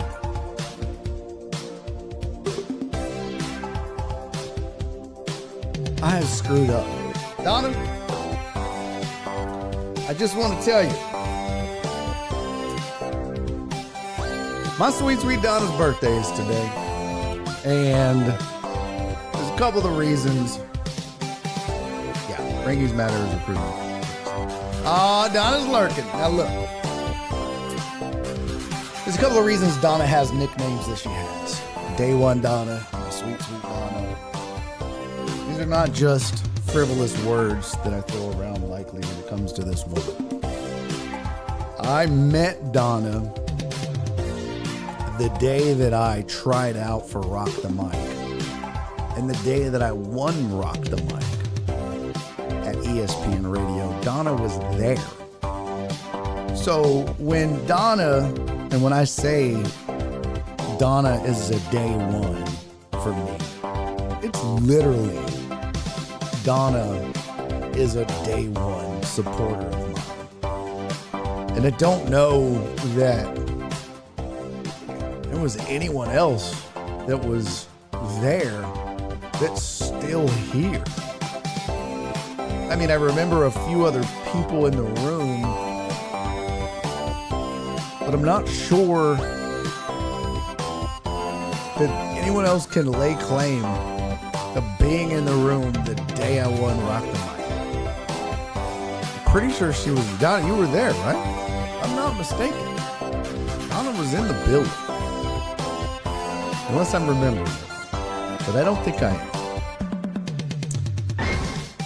And Donna has been a supporter of Houston Game Day from the get-go. She has been a supporter of me. She has supported the show. She has supported comedy. She has supported the Deckheads. She has supported the Usual Suspects. And it's more than just supporting those things. Donna has always had my back. You know, there are times when you find out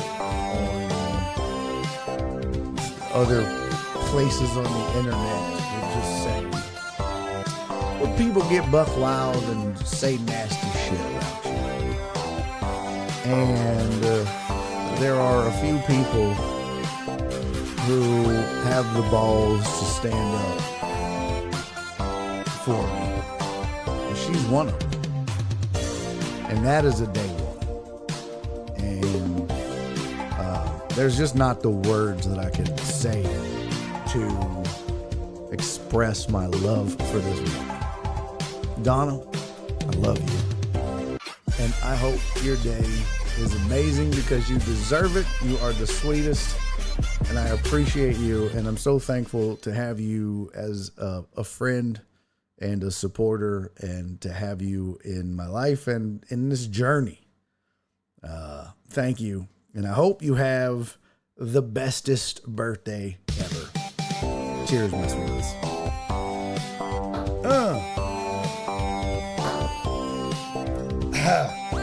Oh, it's so good. God damn. That's a lot. God shit. Oh, there was nothing left in that. Fuck. Or that. Fuck shit. God bless. Fuck would I do that for? God. What did that say? She didn't die. It's her birthday. Why so somber? Perk up, buddy. That was heartfelt, fuckface. Shut up, Amos. God. Thank you for the 50 bitty spoon. Oh. Shit. That was rough. All right. God bless. God. I don't know why I do this to myself. Jesus Christ. All I have is this stuff that gets like crap out of your keyboard. I should put that in my mouth. God damn. I thought I had Diet Coke left in that can, but apparently not. Fuck. All right. Donna, happy birthday, sweetie. I love you, and I hope you have a fantastical day. What's the plans for tonight? Where are you going? That's right, Tony. I agree with you, Tony. This raggedy ass chat doesn't deserve Donna. Damn right. Especially Amos. Talking all that shit in the chat. Oof. All right. Lord Jesus. I have your shit. I don't have your shit. I wanted to do your NFL injury report. I feel like, oh, there she is. There we go. NFL injury report. Just like it should be, Peppy. Let's see, copy. Uh-oh. What number is that? 57. Okay, I got this. Peeps. Calm down. I got this, peepees. Calm down. Paste. Layers. 57. All right, cool. All right, I have an NFL injury report for you guys. Here we go. Here's some news for you for your fantasy. Tua has a concussion. Duh. Tua Tagovailoa expected return week 5. I saw Clarence, I think it was, post that he is now on IR. So that changes quite a bit. Pulling up an article here. Editors note the story was originally published September 13th following Miami loss to Buffalo on Tuesday. A source confirmed to ESPN that the Dolphins are placing Tua Tagovailoa on injured reserve, which changes this whole thing. So this slide was made yesterday as well, which was September 17th. After the Miami Dolphins, Tua Tagovailoa was diagnosed with his 3rd concussion. A source told ESPN on Tuesday that the quarterback will be placed on injured reserve and be out for at least 4 games. Tua Tagovailoa was ruled out in the 3rd quarter. Let's see. Dolphins medical trainers attended Tagovailoa for several minutes as players knelt. From that point, the Dolphins had a 10 days until their next game against Seattle to rule out Tagovailoa, regardless of how he progresses through the league's concussion protocol. They ultimately placed him on IR. He is not guaranteed to return when Miami hosts the Cardinals in Week 8. The team is not rushing its recently crowned franchise quarterback back from another traumatic head injury. Tagovailoa will seek opinions from multiple independent neurologists before returning to the field. When asked about Tagovailoa's future in football, Dolphins coach Mike McDaniel said it was up to the quarterback to decide. Quote, as far as Tua's career is concerned, I think it's of utmost priority of mine for Tua to speak on Tua's career. So I think reports are reports. As far as I'm concerned, I'm just worried about the human being and where that's at day to day. And I think I'll let Tua be the champion of his own career and speak on that. Man. Now it's down to Skylar Thompson and Teddy Bridgewater. Ugh. There's a chart on here that says the games he's missed. 2019, he missed 4 games with an ankle and a dislocated hip. God, that has to hurt. A dislocated hip? Shit. 2020, he missed the 1 game with a thumb. 2021, he missed 4 games with broken ribs and a finger. And 2022, he missed 5 games because of concussions. Last year, he didn't miss any games because of injuries, I guess. And now this year, obviously, he's going to miss at least 4 more games. The wild thing was, I saw a really fucked up, shitty AI video on X that was like, because the hit was laid on him, or not, I mean, it involved Damar Hamlin. And this AI video is Mike McDaniel talking to the podium, and he was like, well, when it happened, it was Damar Hamlin, so we knew one of them wasn't getting up. I was like, oh my God. People are awful. Tony said, how long do you have to play to get lifetime insurance from the NFL? That's a good question. Hardtop said, I want to see the new backup they signed rather than Skylar. Who's the new backup? Excuse me. Let's go to the depth chart. Or as some people would say, let's go to the death chart.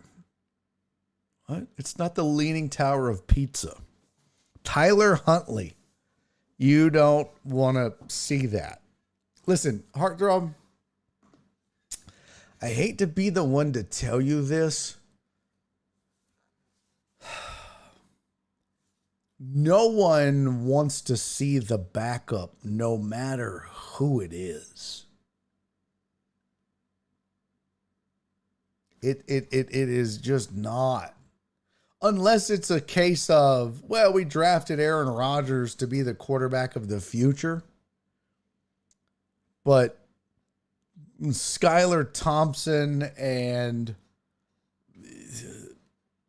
Tyler Huntley, no. That's not. No. You don't want to see that, pimp. You don't want to see that. I mean, there's a few scenarios where you might be like, oh, I want to see the backup. Atlanta, right? Might be like, well, I wouldn't mind seeing Penix.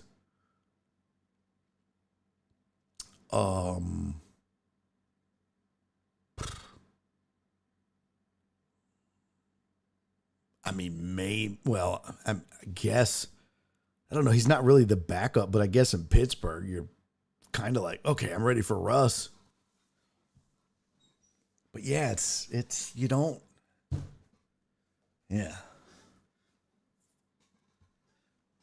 not something you want to see.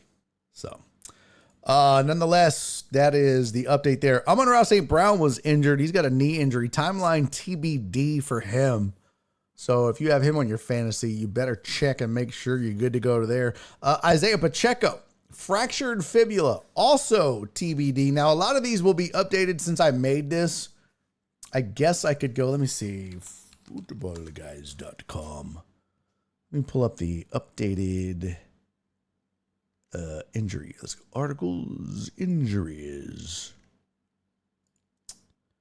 Yeah, see, this was posted on the 16th. I really don't think this has been updated.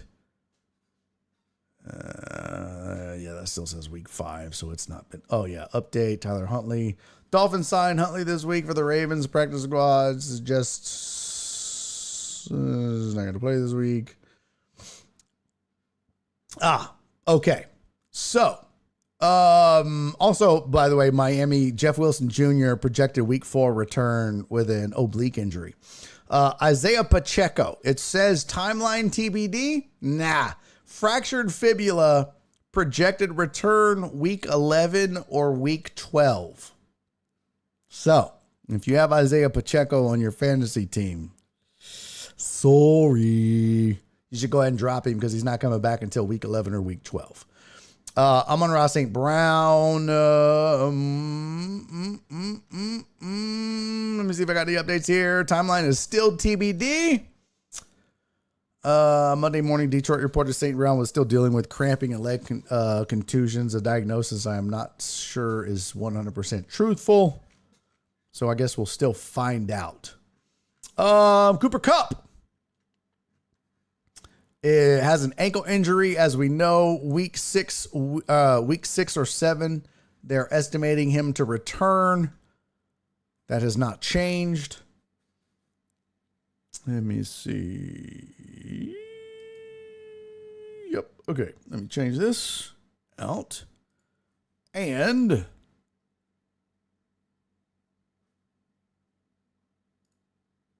you go. Joe Mixon. As many of us know, suffered an ankle injury because of a hip drop tackle versus the Bears. They're projecting a week 5 return. Update per Aaron Wilson. Joe Mixon's ankle injury is not considered to be a long-term serious issue. Good news, there's a possibility that Mixon returns in week 3 if Mixon is able to get a limited practice session in at all this week. I would feel good about his chances to play. Regardless, it sounds like Mixon's misses time. It will be minimal. So I think week 5 might be worst case scenario. Justin Jefferson has a quadriceps injury. They're projecting a week 4 return. Update, Jefferson is adamant that he's not missing any games. I think there is still a chance he misses next week based on his injury. They say it's 50-50 he plays in week 3, so monitor that one closely. Evan Ingram has a hamstring issue. You find that. No update there. That is still projected to be returning in week 5. And A.J. Brown also has a hamstring injury. They projected week 3 return. Update, ESPN's Adam Schefter revealed on Monday night that Brown expects to miss multiple weeks with his hamstring injury. Sounds like Brown has a serious hamstring strain. I've updated his projected return. It is now week 5 and not week 3. Hey, Spoon, good luck tonight, buddy. Have fun coaching soccer. So, please tell me Jerry Jones is injured for life. No, unfortunately, he's not. Damn, I have Puka Nacua, Jefferson, and Mixon in my work league. Ouch. Ouch. That sucks, Cisco. So there's your NFL update. We will get to fantasy tomorrow. We didn't get to it today, but there's your NFL injury update. We got some college football in. I gave you a take you didn't like about Arch Manning. I guess some of you did like the take about NCAA competing with the NFL. We talked some NFL. We got some headlines in. Happy birthday to Donna. That's a show. Let's do it. All right. We'll do it again tomorrow. Tomorrow is Wednesday. We will cover all of the fantasy matchups. We will talk about we will discuss. We'll see. We'll do fantasy. Oh, we'll do the Pick'em challenge. And yes, Cisco is right. Everyone go vote for the most annoying NFL bros. In fact, let me put the link in the chat for you guys. Hold on 1 second. I love that Cisco tagged everybody. You're the man, Cisco. You're the man, Cisco. Oh, Flip tagged everybody too. Let's see. Hold on. There's over here. Barry on Deck is where it's at on Twitter or X. Okay, profile. Here we go. Pin it. Pin. Just give me the goddamn link. Here you go. Go vote. Because we're going to crown a champion and the most annoying brothers in the NFL. Boom and boom. Go vote on X. You could do that. There they are in the chat for both of them. All right. Enjoy your night. Astros at San Diego for game 2. They dropped the tough one last night. Spencer Arrighetti thought pitched pretty well. Overall, bullpen kind of let him down. Offense couldn't get much going. Let's see how it goes tonight. Cisco said you have to be registered. I don't know if it would work. Let's see. New incognito. Probably knowing how they are. Don't miss what's happening. Yeah, it doesn't look like you can vote without signing in. Yeah, it looks like you have to sign in. All right. I'll see you guys tomorrow. Have a good night. Happy birthday, Donna. Love you, boo-boo. So tomorrow we'll do some fantasy. Maybe a little more college. Some MLB. We still didn't get to the video I wanted to get to. I downloaded. And we'll do that. And, yeah. Maybe some non-sports. I've always got some non-sports in the chamber. All right, until then, do me 3 favors. Be safe. Be kind. And most importantly, love each other. Terrence said, PPWs, you know it was all love. Sorry for the timeout. I love you guys. I'll see you tomorrow. Bye. And he's making a YouTube video.